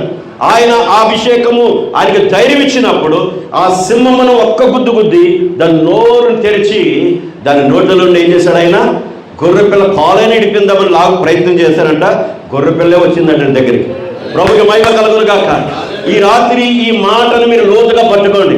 ఈ రాత్రి మన ఆ వ్యక్తిగత జీవితాలలో ఎక్కడైనా మన బలహీనమైనట్లయితే, సాతానుడు ఎక్కడొక చోట మన కొరికి పట్టుకుని బయటకు తీసుకెళ్ళినట్లయితే, క్రీస్తు ప్రేమను కొంచెం దూరమైనట్లయితే, లేక నువ్వు నడుస్తున్న త్రోవలో చిన్న చిన్న బలహీనతలు నువ్వు పడినట్లయితే, నేను నోటును ఖర్చుకుని తీసుకెళ్తున్న అపవాది నోటు నుండి బయటకు రావడానికి నీవు ఏం చేయగలిగి ఒకటి ఉన్నది. నువ్వు నమ్మిన వాక్యం మీద విశ్వాసం ఉంచి, ప్రభువా ఈ అపవాది నోటులో నుండి, ఈ కోరిక నుండి, ఈ ఆశ నుండి, ఈ వ్యసనము నుండి, ఈ బలహీనత నుండి, ఈ వ్యాధి నుండి నాకు విడుదల దయచేయగలవు ఆయన అని నమ్మి నువ్వు ఆయన వైపు చూస్తే, ఆ చిన్న దావీదు గొర్రెపిల్లను విడిపించడానికి ఎలా ప్రయత్నం చేశాడో సేమ్ పరిశుద్ధాత్మ నీ మీదకి దిగవచ్చి నీకు వెంటనే సహాయం చేయడానికి రెడీగా ఉన్నాడు ఆయన. దేవునికి స్తోత్రం కలుగునుగా. ఏమి కృషి అండి, ఏ విధముగానైనా ఆ కాలనైనా కాపాడుకోవాలి. ఎందుకంటే నాన్నగారు అడుగుతారు, నీకు అప్పచెప్పిన గొర్రెలో ఏమైంది నీ గొర్రె అన్నప్పుడు, నాన్నగారు గొర్రెలు సింహం ఎత్తుకెళ్ళిపోయినా నా ప్రాణము గొర్రెకు ప్రతిగా పెట్టి విడిపించట్లో ఒక కాలు దొరికింది నాన్నగారు, నేను ప్రయాసపడ్డాను, ఇదిగో నా మీద ఏమున్నది, సింహపు చారులు ఉన్నాయి, రక్తం కారుతుంది నాన్నగారు చూడండి అని నేను నా వంతులో నేను చెబుతాను, కృషి చేసి తెలియజేసుకుంటానని ఆయన ఏం చేస్తున్నాడంటే రుజువు కూడా చూపించాలని ప్రయాసపడితే దేవుడు అంట హల్లెలూయా ఆయన నన్ను అభిషేకం ఏం చేసి తెలుసా, గొర్రె పిల్లనే తీసుకొచ్చి దావీదుకి అప్పచెప్పిందండి. ఈరోజు మనం పొందుకున్న విశ్వాసం కొంచెమే అవ్వచ్చు, మనకు కలిగి ఉన్న వాక్య ప్రత్యక్షత కొద్దిగా అవ్వచ్చు, నీకున్న నమ్మకము కొంచెమే అవ్వచ్చు.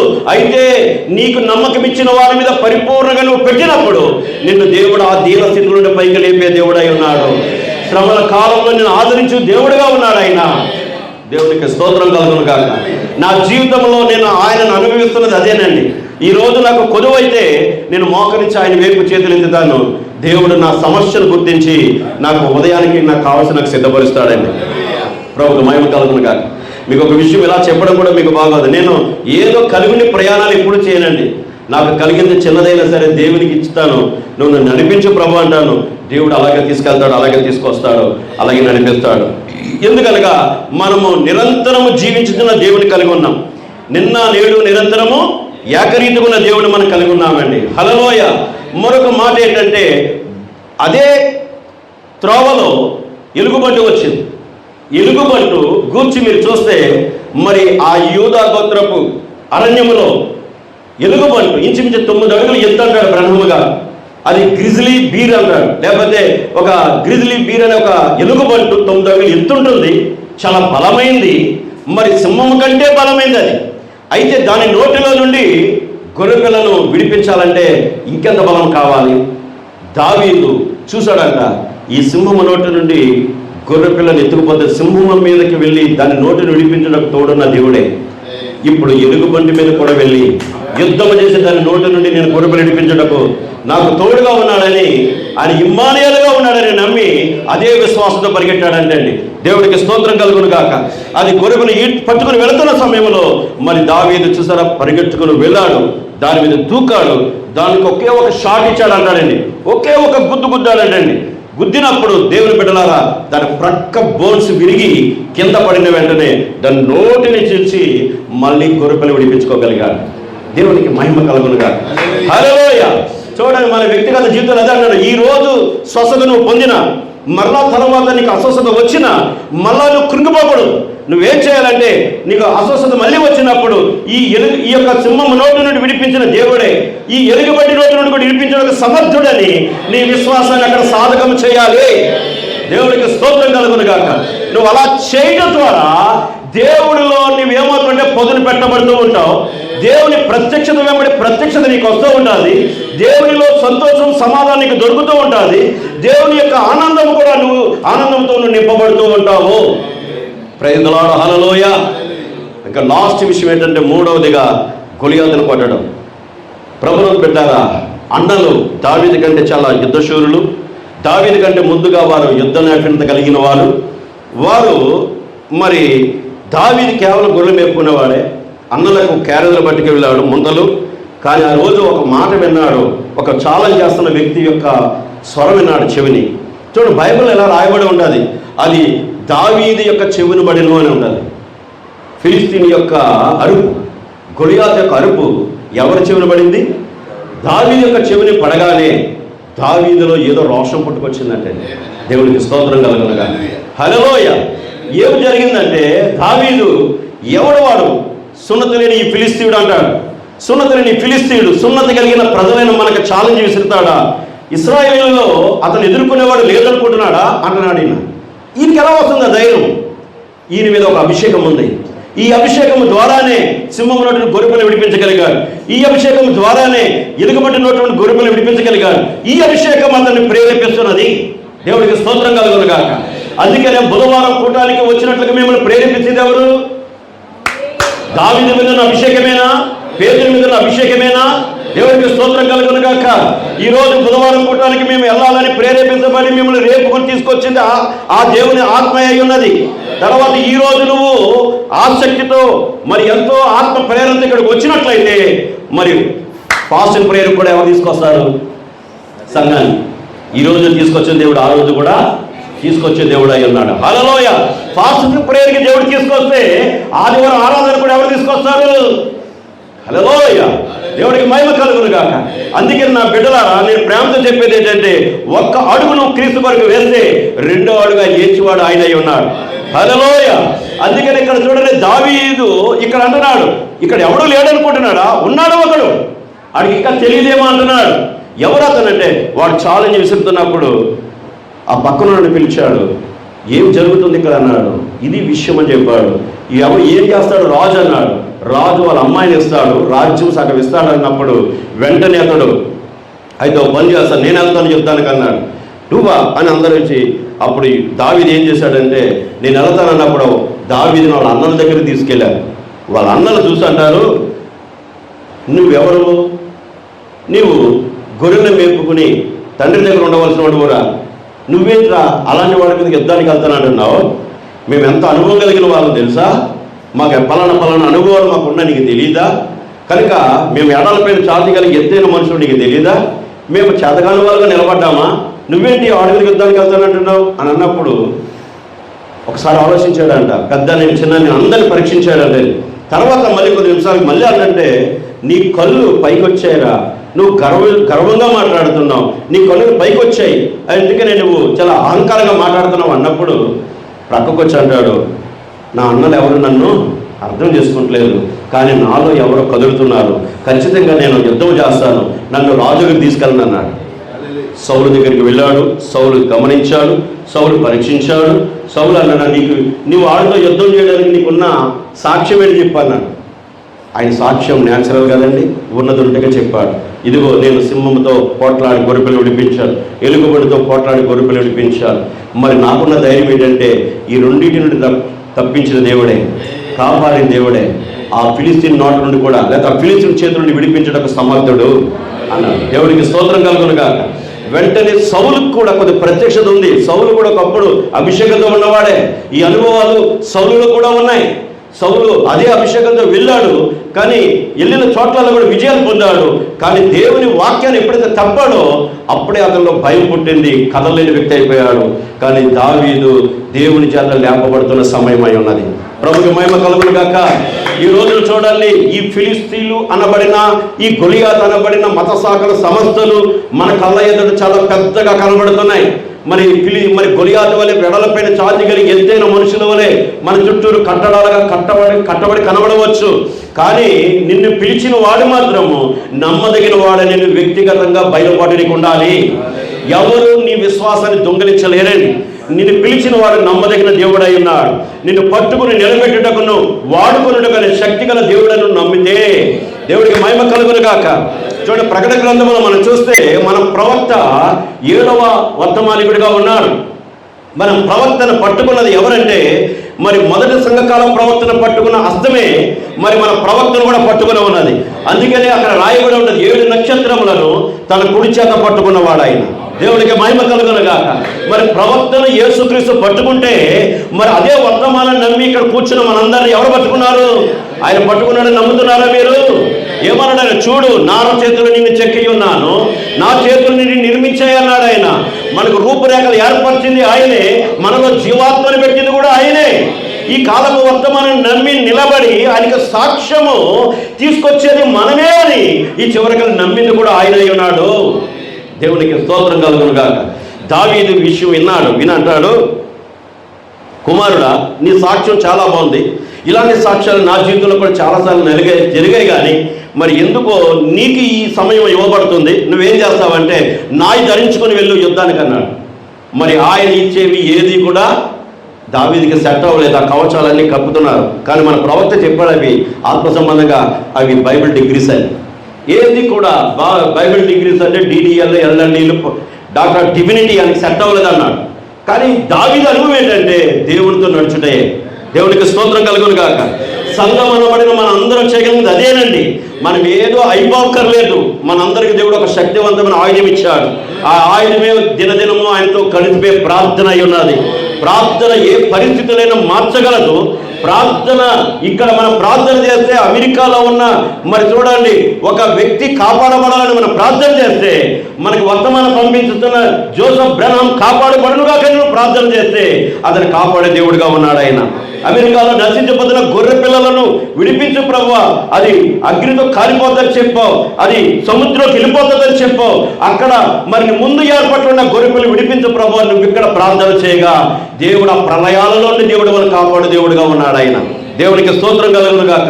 మన సంఘంలో కూడా ఎవరు రోగులుగా ఉన్నా, ఎవరు బలహీనులుగా ఉన్నా సరే, మనం ప్రార్థన చేయగా ప్రతి రోగుని దేవుడు స్వస్థపరిచే దేవుడిగా మన పక్షానే ఉన్నాడు ఆయన. ఆమేన్. నమ్ముతున్నారా మీరందరూ? దేవుడికి మహిమ చెల్లిద్దాం. హల్లెలూయా. ఆ గొప్ప శక్తి గల దేవుడి యొక్క అనుభవం దేవుని పెట్టారా మరి దావీదులో ఉంది. దావీదు అన్నాడు, లేదు కుమారుడా, ఈ పట్టుకుని నాకేం సెట్ అవ్వు, నాకు ఒకే ఒక అనుభవం ఉన్నది, ఇదిగో ఒడిసేలు రాయి అన్నాడంతే. పంపించాడు, వెళ్ళాడు, ఏట్లో ఏరాడు, 5 రాళ్ళు ఏరుకుని చిక్కలో పెట్టుకున్నాడు. ప్రవక్త చెప్పారు కదా, 5 రాళ్ళు ఫెయిత్ అన్నాడు, జీసస్ అన్నాడు. అందులో మొదటి రాయి తీశాడు, ఒడిసెలు చర్మంలో పెట్టాడు. హల్లెలూయా. మరి ఆ మహా గొప్ప యుద్ధ వీరుడికి ఎలా ఉందంటే, నువ్వేంట్రా ఒడిసెల మీద ఒడిసెలతో వస్తున్నావు, నేనేమన్నా, నేను ఎలా ఉన్నాను నీ దృష్టికి, మరి కుక్కలా ఉన్నానా లేకపోతే పలడగా ఉన్నానా అని విచారణ చేస్తున్నాడు. అంటాడు, నువ్వు లేత పిల్లోడు, ఇప్పుడిప్పుడే లేత మీసాలు వస్తున్నాయి, నువ్వు చాలా పెళ్లి చేసుకొని సుఖపడి పిల్లలు కానీ చక్కగా జీవించవలసిన సమయం ఇది, నీకెందుకురా, నేను వచ్చావంటే నేను ముక్కలుగా నరికేస్తున్నాను, ఆకాశ పక్షులకి ఎలాగే వేసేస్తానని చెప్తుంటే దావీదు అంటున్నాడు, ఆ పని నువ్వు నాకు చేయలేవు కానీ ఆ పని నీకు నేను చేస్తాను అన్నాడు. అసలు ఎంత వ్యత్యాసంగా ఉందో చూడండి, ఎంత ధైర్యంగా ఉందో చూడండి. ఈరోజు మన జీవితంలో కూడా సాతానుడు అలాగే అంటాడు, మనలో విత్తనం ఉండేవాడు ఎరుగును, మనం దేవుని వరకు మంచి విశ్వాసంగా బ్రతుకుతామన్న విషయం వాడు ఎరుగును. అందుకని వాడు అంటాడు, మోకాలు వేసినప్పుడు అంటాడు, ఎందుకు మోకాలు వేస్తున్నావు, ఇప్పుడు ప్రార్థన చేయకపోతే ఏముంది, అలా కూర్చోచ్చు కదా, ఒక గంట కూర్చోలేదు, అలా కూర్చో ఇలా కూర్చో, అలా సెల్ ఫోన్ ఉంది చూడు, లేకపోతే అది చూడు ఇది చూడు, నువ్వు బోరంటే టైం ఉంది అంటే నువ్వు పెళ్లి చేసుకున్న పిల్లలుగాను సుఖం బతుకు అని ఎలాగంటున్నాడో, మన శరీర సుఖాన్ని నేర్పడానికి సాతానుడు కూడా బోలని ఆలోచన మనం పుట్టిస్తూ ఉంటాడు. కానీ మనలో ఉన్నవాడు, హల్లెలూయా, మనలో ఉన్నవాడి లోకంలో ఉన్నవాడి కంటే గొప్పవాడిని మనం కలిగి ఉన్నామని మనం నమ్మినప్పుడు, అక్కడ ప్రార్థన చేయాలని మనం ప్రేరేపరించినప్పుడు సెల్ ఫోన్ చూడవు, అక్కడ పెట్టేస్తావు అంటే. బైబిల్ చదవాలని ప్రేరేపరించినప్పుడు ఆ స్వరానికి నువ్వు లోబడి ఆ బైబిల్ చదవాలని ప్రేరేపరించినప్పుడు సెల్ ఫోన్ అక్కడ పెట్టేస్తావంతే. ఈ రోజు నీతో నాకు పని ఉన్నది కుమారుడా, నువ్వు వచ్చి ఈ రాత్రి నాతో కలిసి మాట్లాడు, నీకు నేను చాలా విషయాలు చెప్పుకోవాలని పరిశుద్ధాత్మని లోపల ప్రేరేపించినప్పుడు దానికి నువ్వు కట్టుబడితే ఆ రాత్రి దేవుడు అనేక విషయాలు నీతో పంచుకుంటూ జరుగుతుంది. దేవుడికి స్తోత్రం కలుగును గాక. దేవుడు ఎలాంటి దేవుడు అంటే ఆయన నీతోనూ నీలోనూ సదాకాలం ఉండే దేవుడై ఉన్నాడు. ఆయన నిన్ను విడువని ఎడబాయిలను వాగ్దానం చేసిన దేవుడు. ఆయన మారని దేవుడిగానే ఉన్నాడు. ఆయన ఆ రోజు దావీదుకి ఎంత నమ్మకమైన దేవుడు, యేసేపుకి ఎంత నమ్మకమైన దేవుడు, మోషేకి ఎంత నమ్మకమైన దేవుడు, ఏలియాకి ఎంత నమ్మకమైన దేవుడు. ప్రభువుని బిడ్డలారా, జలప్రళయానికి ముందు ఆ నోవాహుకి ఎంత నమ్మకమైన వాడు, హానోకుకి ఎంత నమ్మకమైన వాడు. హల్లెలూయా. ఓ సంఘ క్షేమాభివృద్ధి కొరకు కన్నీటితో ప్రార్థన చేస్తున్న ఇర్మియాకి ఎంత నమ్మకమైన దేవుడు. చూసారా, మరి రాబోతున్న మెస్సీయుని గురించి పరిచయం చేసిన ప్రవక్తని యెషయాకి ఎంత నమ్మకమైన దేవుడు. మలాకీలో ఉన్న చూసారా, ఆ యొక్క మలాకీకి ఎంత నమ్మకమైన దేవుడు. ఈ రోజు కూడా మన దేవుడు అంత నమ్మకమైన దేవుడు ఉన్నాడు, దేవుడుగా ఉన్నాడు మన పక్షాన. హల్లెలూయా, హల్లెలూయా. ఓ నిజంగా దావీదు అన్నాడు, అయితే కుమారుడు వెళ్ళన్నప్పుడు ఆ రాయి తీశాడు, చర్మములు పెట్టాడు. ఆయనకు తెలిసింది ఒకటే, ప్రభు నామం అనే మీదకి వస్తున్నానని తిప్పుతున్నాడండి. చర్మములో పెట్టి తిప్పుతున్నాడు ఆ రాయి. బ్రహ్మం గారు అన్నాడు, నీవు ఫెయిత్ జీసస్ అనే ఒక స్టోన్ని మొట్టమొదటిగా దావీదు ఇచ్చే చర్మంలో పెట్టినట్లుగా నీవు కూడా ఫెయిత్ అనే స్టోన్ని, జీసస్ అనే స్టోన్ని మొట్టమొదటిగా నీ హృదయం అనే చర్మంలో పెట్టన్నాడు ఆయన. ప్రభుత్వ మహిమ కలుగును గాక. ఈ హృదయం అనే చర్మంలో క్రీస్తును పెట్టినట్లయితే క్రీస్తే నీ చేతులతో యుద్ధం చేస్తాడు, క్రీస్తే నీ పాదములతో నడుస్తాడు, క్రీస్తే నీ స్వరాన్ని వాడుకుంటాడు, క్రీస్తే నీ నేత్రములను వాడుకుంటాడు, క్రీస్తే నీ వినికులను వాడుకుంటాడు, క్రీస్తే నీ తలంపులన్నీ కూడా ఆయన తలంపులుగా మార్చేస్తాడు. ప్రభుకి మహిమ కలుగును గాక. చూసారా, లోపల ఆయన విశ్వాసం అనే క్రీస్తుని పెట్టాడు కనుకనే ఈ చేతులు కూడా ఏం చేస్తారంటే విశ్వాసం అనే రాయి తీసింది. దేవునికి స్తోత్రం కలుగును గాక. వెంటనే తీసి ప్రభునామం నీ మీదకి వస్తున్నాను ఇసిరాడండి. దేవునికి స్తోత్రం కలుగును గాక. దావీదు విసరడం వరకే దావీదు యొక్క లక్ష్యం. మనం కూడా అంతే, నా నామమును మీరు ప్రార్థన చెయ్యుడి అని చెప్పాడు. ప్రార్థన చేయడమే మన లక్ష్యం. రేపు 1,00,000 రూపాయలు ఒకటి కట్టాలని ఈ రాత్రి ప్రార్థన చేయడమే. రేపు అప్పులు తీరే పరిస్థితి ఏదైనా ఉన్నదంటే ఈ రాత్రి ప్రార్థన చేయడమే. మన జబ్బులు రోగాలన్నీ తగ్గి స్వస్థత పొందాలంటే ప్రార్థన చేయడమే. మన అవసరతల కొరకు మనము ప్రార్థన చేయవలసిన వారమై ఉన్నాం. ఎందుకనగా శరీరధారిగా క్రీస్తు భూమి మీదకి వచ్చినప్పుడు సంఘ క్షేమాభివృద్ధి కొరకు ప్రార్థన చేశాడు ఆయన. అంతేకాదు ప్రభువుని పెట్టారు, తన్ను మరణము నుండి జీవంలో దాటించుటకు సిలువెక్కే ముందు ఆయన ప్రాణము, ఆయన శరీరాన్ని, ఆయన ఆత్మను కూడా విడిపించబడాలంటే ఆయన కూడా రాత్రంతా దేవుని సన్నిధిలో గెత్సేమనెలో ప్రార్థన చేశాడు. అందుకనే ఎబ్రీ ప్రవక్త పౌలు రాస్తాడు, ఆయన శరీరధారిగా ఉన్న దినాలలో ఆయన మహారోదనతోనూ కన్నీళ్లతోనూ తన్ను మరణం నుండి తప్పించగల దేవునికి ప్రార్థనలు యాచనలు చేశాను. దేవుడికి స్తోత్రం కలుగును గాక. ఈరోజు నేను యథార్థంగా చెప్తున్నాను, నీ శరీరంలో ఏ బలహీనత ఉన్నా, నీవు ఎటువంటి అస్వస్థతలో ఉన్నా, ఏ చిన్న సమస్యలో ఉన్నా, ఏ కష్టంలో ఉన్నా, ఏ ఇబ్బందిలో ఉన్నా, ఎటువంటి ఇరుకులో ఉన్నా సరే నువ్వు చేయగలిగింది ఒకటే, నువ్వేమి చేయక్కర్లేదు, కానీ ఆయన నమ్మి నువ్వు మోకరించి నువ్వు చేతులెత్తి ప్రార్థన చేయగా అద్భుతమైన దేవుడు నీకు సహకారిగా ఉన్నాడు ఆయన. ఎందుకని మన దేవుడిని ప్రార్థన చేసి పొందుకున్న అనుభవశాలలో దావీదు గొప్పవాడై ఉన్నాడండి. అందుకని ఆయన పొందుకున్న వెంటనే దేవునికి కృతజ్ఞతలు చెల్లించేవాడు. దీనస్థితిలో ఉండగా నువ్వు నన్ను జ్ఞాపకం చేసుకున్నావు నాయన, ఇరుకులో ఉండగా నన్ను విశాల మార్గంలో తీసుకొచ్చావు నాయన, నా దాగు చోటు నీవే నాయన అని ఎంతో ప్రగాఢముగా దేవుని స్తుతించిన గొప్ప వ్యక్తి అతను. దేవునికి మహిమ కలుగునుగా. రాయిని ప్రభునామములో వదిలడండి అంతే. ఆ రాయి పట్టుకున్నది హోలీ స్పిరిట్. దేవునికి స్తోత్రం కలుగునుగా. చూడండి, పిస్టల్ గన్ తీసుకుని ఒక షూటరు పేల్చేటప్పుడు, ఆ పిస్టల్ తీసుకుని గన్ తీసుకుని పేల్చేటప్పుడు దాని బటన్ నొక్కగానే ప్రభుత్వం పెట్టారా, దాని బటన్ నొక్కడం వరకే లోపల ఆ బుల్లెట్ ఓపెన్ అయ్యి బయటకు వస్తున్నప్పుడు దాని వెనక ఒక శక్తి ఉంటుంది. ఆ అగ్ని అనే శక్తి ఏం చేస్తుందంటే దాన్ని వేగంగా చూసుకున్నట్టుగా దాన్ని త్రోస్తుంది బయటికి. హల్లెలూయా. బటన్ నొక్కడమే దావీదు. ఈరోజు సంఘం బటన్ నొక్కడమే, సంఘం ప్రార్థన చేయడమే మన ఆయుధం. కార్యములు చేయ దేవుడై ఉన్నాడు ఆయన. దావీదు ఎప్పుడైతే ఆ రాయి ఇసిరాడో ఆ రాయిని హోలీ స్పిరిట్ తీసుకుంది, దాని వేగం పెంచింది హోలీ స్పిరిట్. హల్లెలూయా. ఆ రాయిని తీసుకుని వెళ్ళి ఎక్కడ కొట్టాలో దావీదుకు తెలియదు, కానీ దాన్ని కొట్టిన పరిశుద్ధాత్ముడై ఉన్నాడు. కరెక్ట్ గా ఎక్కడ కార్యంలో దేవుడు చూశాడు. ఆ నొసని కలిసి వేగం పెంచి కొట్టగానే ఆ రాయి దూసుకుని వెళ్ళిపోయి అంటండి ఊర్లోకి వెళ్ళిపోయి పడిపోవడం జరిగింది. హల్లెలూయా. Praise God. దేవుడికి మహిమ కలుగును గాక. ఈ రాత్రి నేను ప్రేమతో చెప్పుతున్న ప్రభువుని యేసుక్రీస్తు నామమున సాతానుతో మనం చెప్పాలండి, సాతానా నీ మీదకి నా ప్రభువు యేసు నామములో వస్తున్నాను, నా సంఘం మీద చెయ్యడానికి నీకు అధికారం లేదు, నా బిడ్డ మీద చెయ్యడానికి నీకు అధికారం లేదు, నా సంఘంలో ఏ గొర్రె పిల్లలు కూడా నువ్వు మోసపరిచి అట్టుకుని వెళ్ళడానికి నీకు అధికారం లేదు. నా ప్రభు నామమున నీ మీదకి వస్తున్నానని దాన్ని గద్దించవలసిన బాధ్యత నీకు నాకు అందరికీ ఉన్నది. దేవుడికి స్తోత్రం కలుగునుగాక. హల్లెలూయా. శత్రువు కోల్పోగానే దావీదు పరిగెట్టుకుని వెళ్ళాడు. దావీదు ఏది పలుకుడు అది నెరవేరిపోతుంది. ఈరోజు నీ దేహాన్ని ఏం చేస్తానన్నాడు? పక్షులకు ఆహారం చేస్తానన్నాడు దావీదు. హల్లెలూయా. చూసారా, ఆ వాక్యం వాడు పలికాడు, ఆ వాక్యం వాళ్ళు క్రియ చేయదు, ఆ వాక్యము దావీదులో క్రియ చేస్తున్నది. ఈరోజు శాఖల్లో ఉన్న వాక్యము అక్కడ పని చేయదు, వాక్యం ఈరోజు వధువులో క్రియ చేస్తున్నది. ఈరోజు నీ జీవితంలో, నా జీవితంలో, అందరి జీవితంలో కూడా వాక్యము క్రియ చేస్తున్నది.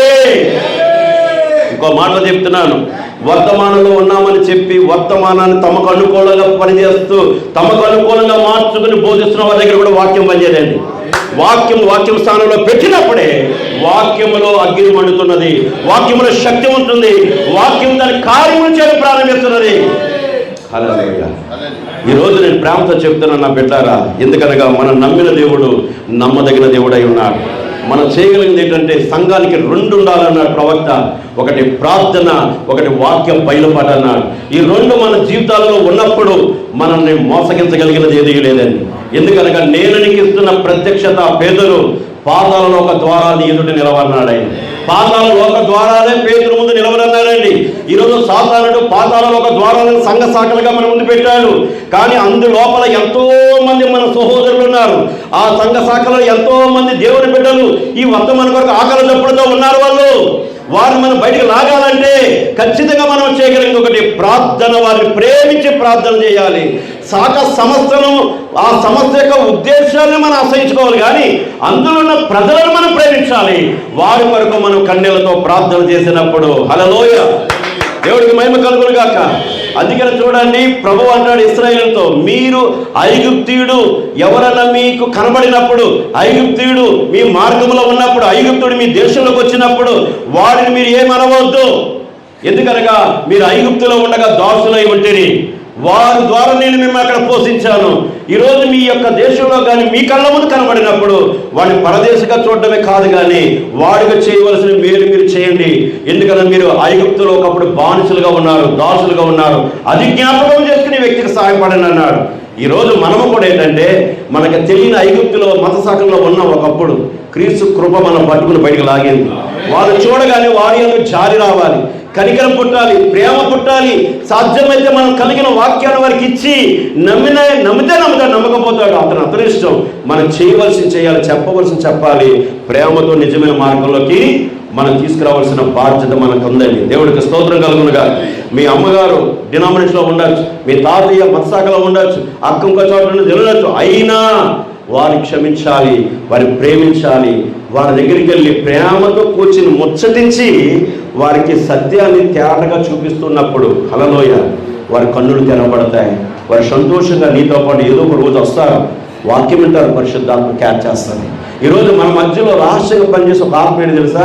నువ్వు వర్తమానంలో ఉన్నావు, నువ్వు దేవుని కుమారుడు, దేవుని పెట్టావు, మత్సాగంతో నీకు పని లేదు, వాడితో పని లేదు, వీడితో పని లేదని చెప్పి మనల్ని ఏం చేస్తుందంటే, మనల్ని ఒక కనికరం లేని ప్రేమ లేని వ్యక్తిగా ఆ ఆత్మ మనం చేస్తుంది.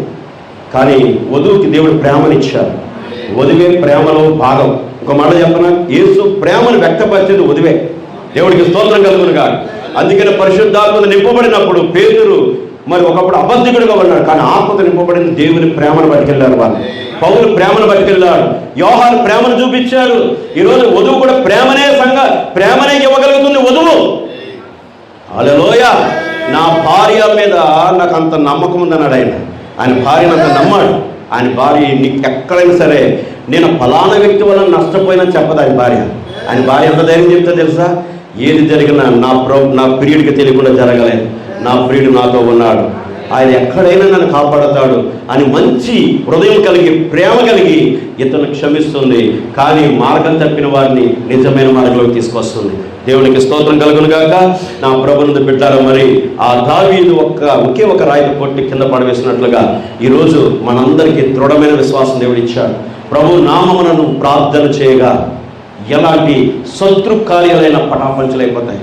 శాతపడి శక్తులు అవ్వచ్చు, దుష్ట శక్తులు అవ్వచ్చు, చిలకతనాలు అవ్వచ్చు. నీ కుటుంబంలో సమాధానం లేకుండా దెయ్యం నీ ఇంట్లోకి వచ్చి కూర్చోవచ్చు.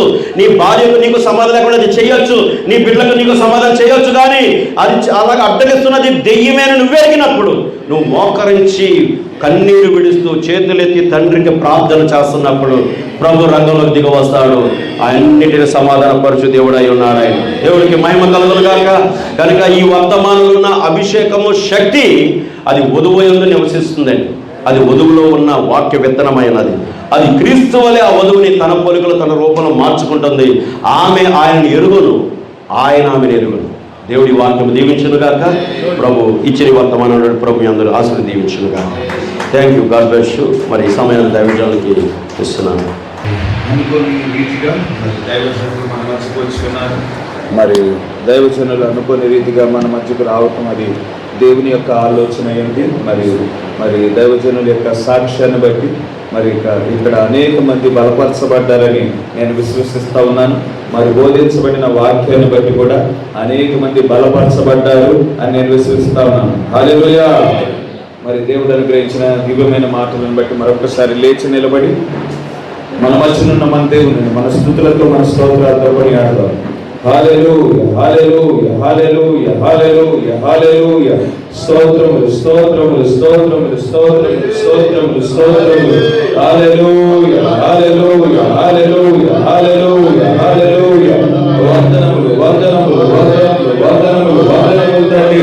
వందనములు యేసు. హల్లెలూయా, హల్లెలూయా, హల్లెలూయా, హల్లెలూయా. స్తోత్రములు, స్తోత్రములు, స్తోత్రములు, స్తోత్రములు, స్తోత్రములు, హల్లెలూయా హల్లెలూయా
హల్లెలూయా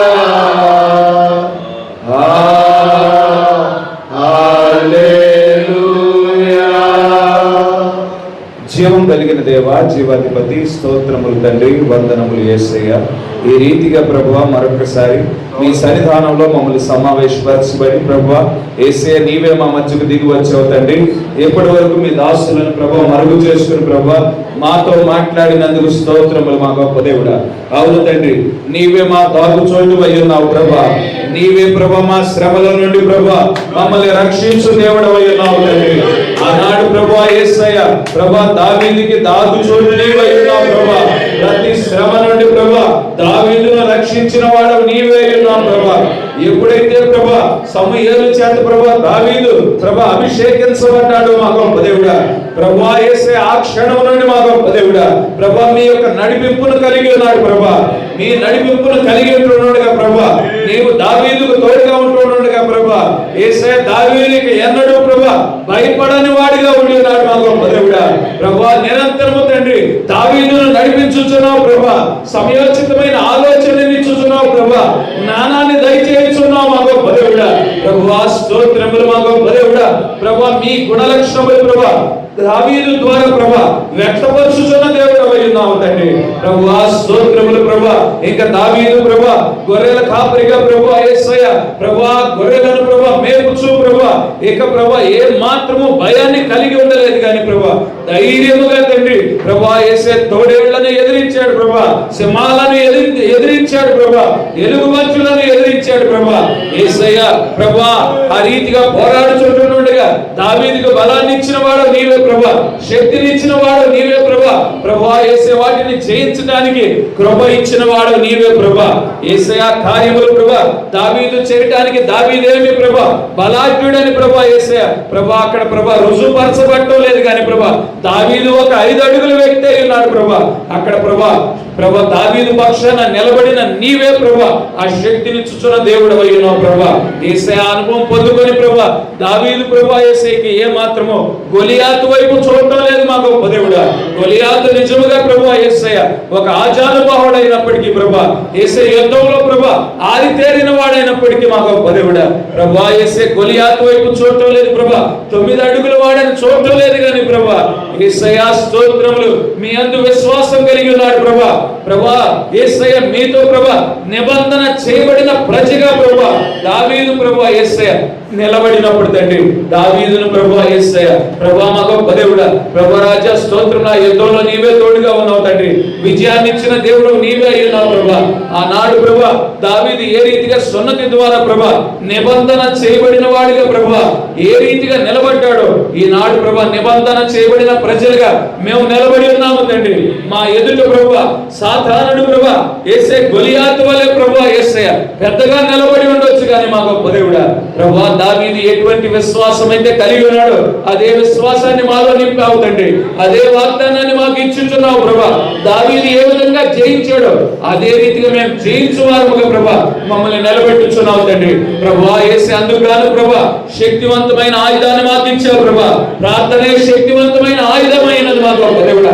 అటువంటి ఆయుధం మాకు ఇవ్వబడి ఉంటుండగా ప్రభువా యేసయ్య, ఎవరైతే నా నామం పేరిట ఏది అడిగినప్పటికీ అది మీకు అనుగ్రహించబడునని ప్రభువా యేసయ్య చెప్పుచున్నావు తండ్రి. ప్రభువా యేసయ్య, నా నామం పేరిట అడిగి అది మీరు పొందుకొని ఉన్నారని విశ్వసించమనుచున్నావు మా గొప్ప దేవుడా. అది ఎటువంటి రోగం నుండి విడుదలైనా కానీ, ఎటువంటి వ్యాధి నుండి స్వస్థత అయినా కానీ, ఎటువంటి దురాత్మ శక్తి నుంచి ప్రభా విడుదలైనా కానీ ప్రభా అది నీవు అనుగ్రహించు సమర్థుడవై ఉన్నావు ప్రభా. ఎటువంటి లోక పరిస్థితుల నుండి విడుదలైనా కానీ ప్రభా నీవు కలిగించు దేవుడు అయి ఉన్నావు ప్రభా. యేసయ్య, మేము యందు విశ్వాసంతో మా గొప్ప దేవుడా ప్రభా మేము ముందుకు సాగగలుగుటకు తండ్రి, దినదినము ఆత్మీయంగా ఎదగగలుగుటకు తండ్రి నీవే కృప చూపించమని కోరుచున్నాం తండ్రి. బోధించబడిన ఈ మాటలు ప్రభా మా హృదయాలలో ప్రభా యేసయ్య ప్రభా మా గొప్ప దేవుడు పదిలపరచండి ప్రభా, నూరంతలుగా ఫలించగలుగుటకు తండ్రి సహాయం దయచేయమని కోరుచున్నాం తండ్రి. ఇప్పటి వరకు వాక్య పరిచయం చేసిన ఇది ఆశలను ప్రభా దీవించండి ప్రభా, వారి పరిచర్యను దీవించండి ప్రభా. యేసే ఆశీర్వదించమని కోరుచున్నాం ప్రభా. యేసే కూడి వచ్చిన దైవజనులు మా గొప్ప దేవుడా ప్రభా వారి పరిచర్యను దీవించండి ప్రభా. యేసయ్య మా గొప్ప దేవుడా వారి పరిచర్యను ప్రభా యేసే ఆశీర్వదించమని కోరుచున్నాం మా గొప్ప దేవుడా. ఇప్పుడు మా గృహానికి మేము వెళుచుంటున్నాడుగా మరొకసారి ప్రభా మీ సన్నిధి, మీ ప్రసన్నత, మీ దీవెనలు, మీ ఆశీర్వాదాలు ఇప్పుడు ఎల్లప్పుడు మా మీదను మా కుటుంబాల మీద మెండుగా కృమరించమని కోరుకుంటూ ఈ చిన్న ప్రార్థన ప్రభు అయిన యేసుక్రీస్తు నామములో అడిగి వేడుకొచ్చున్నాము. ఆమేన్. God bless you.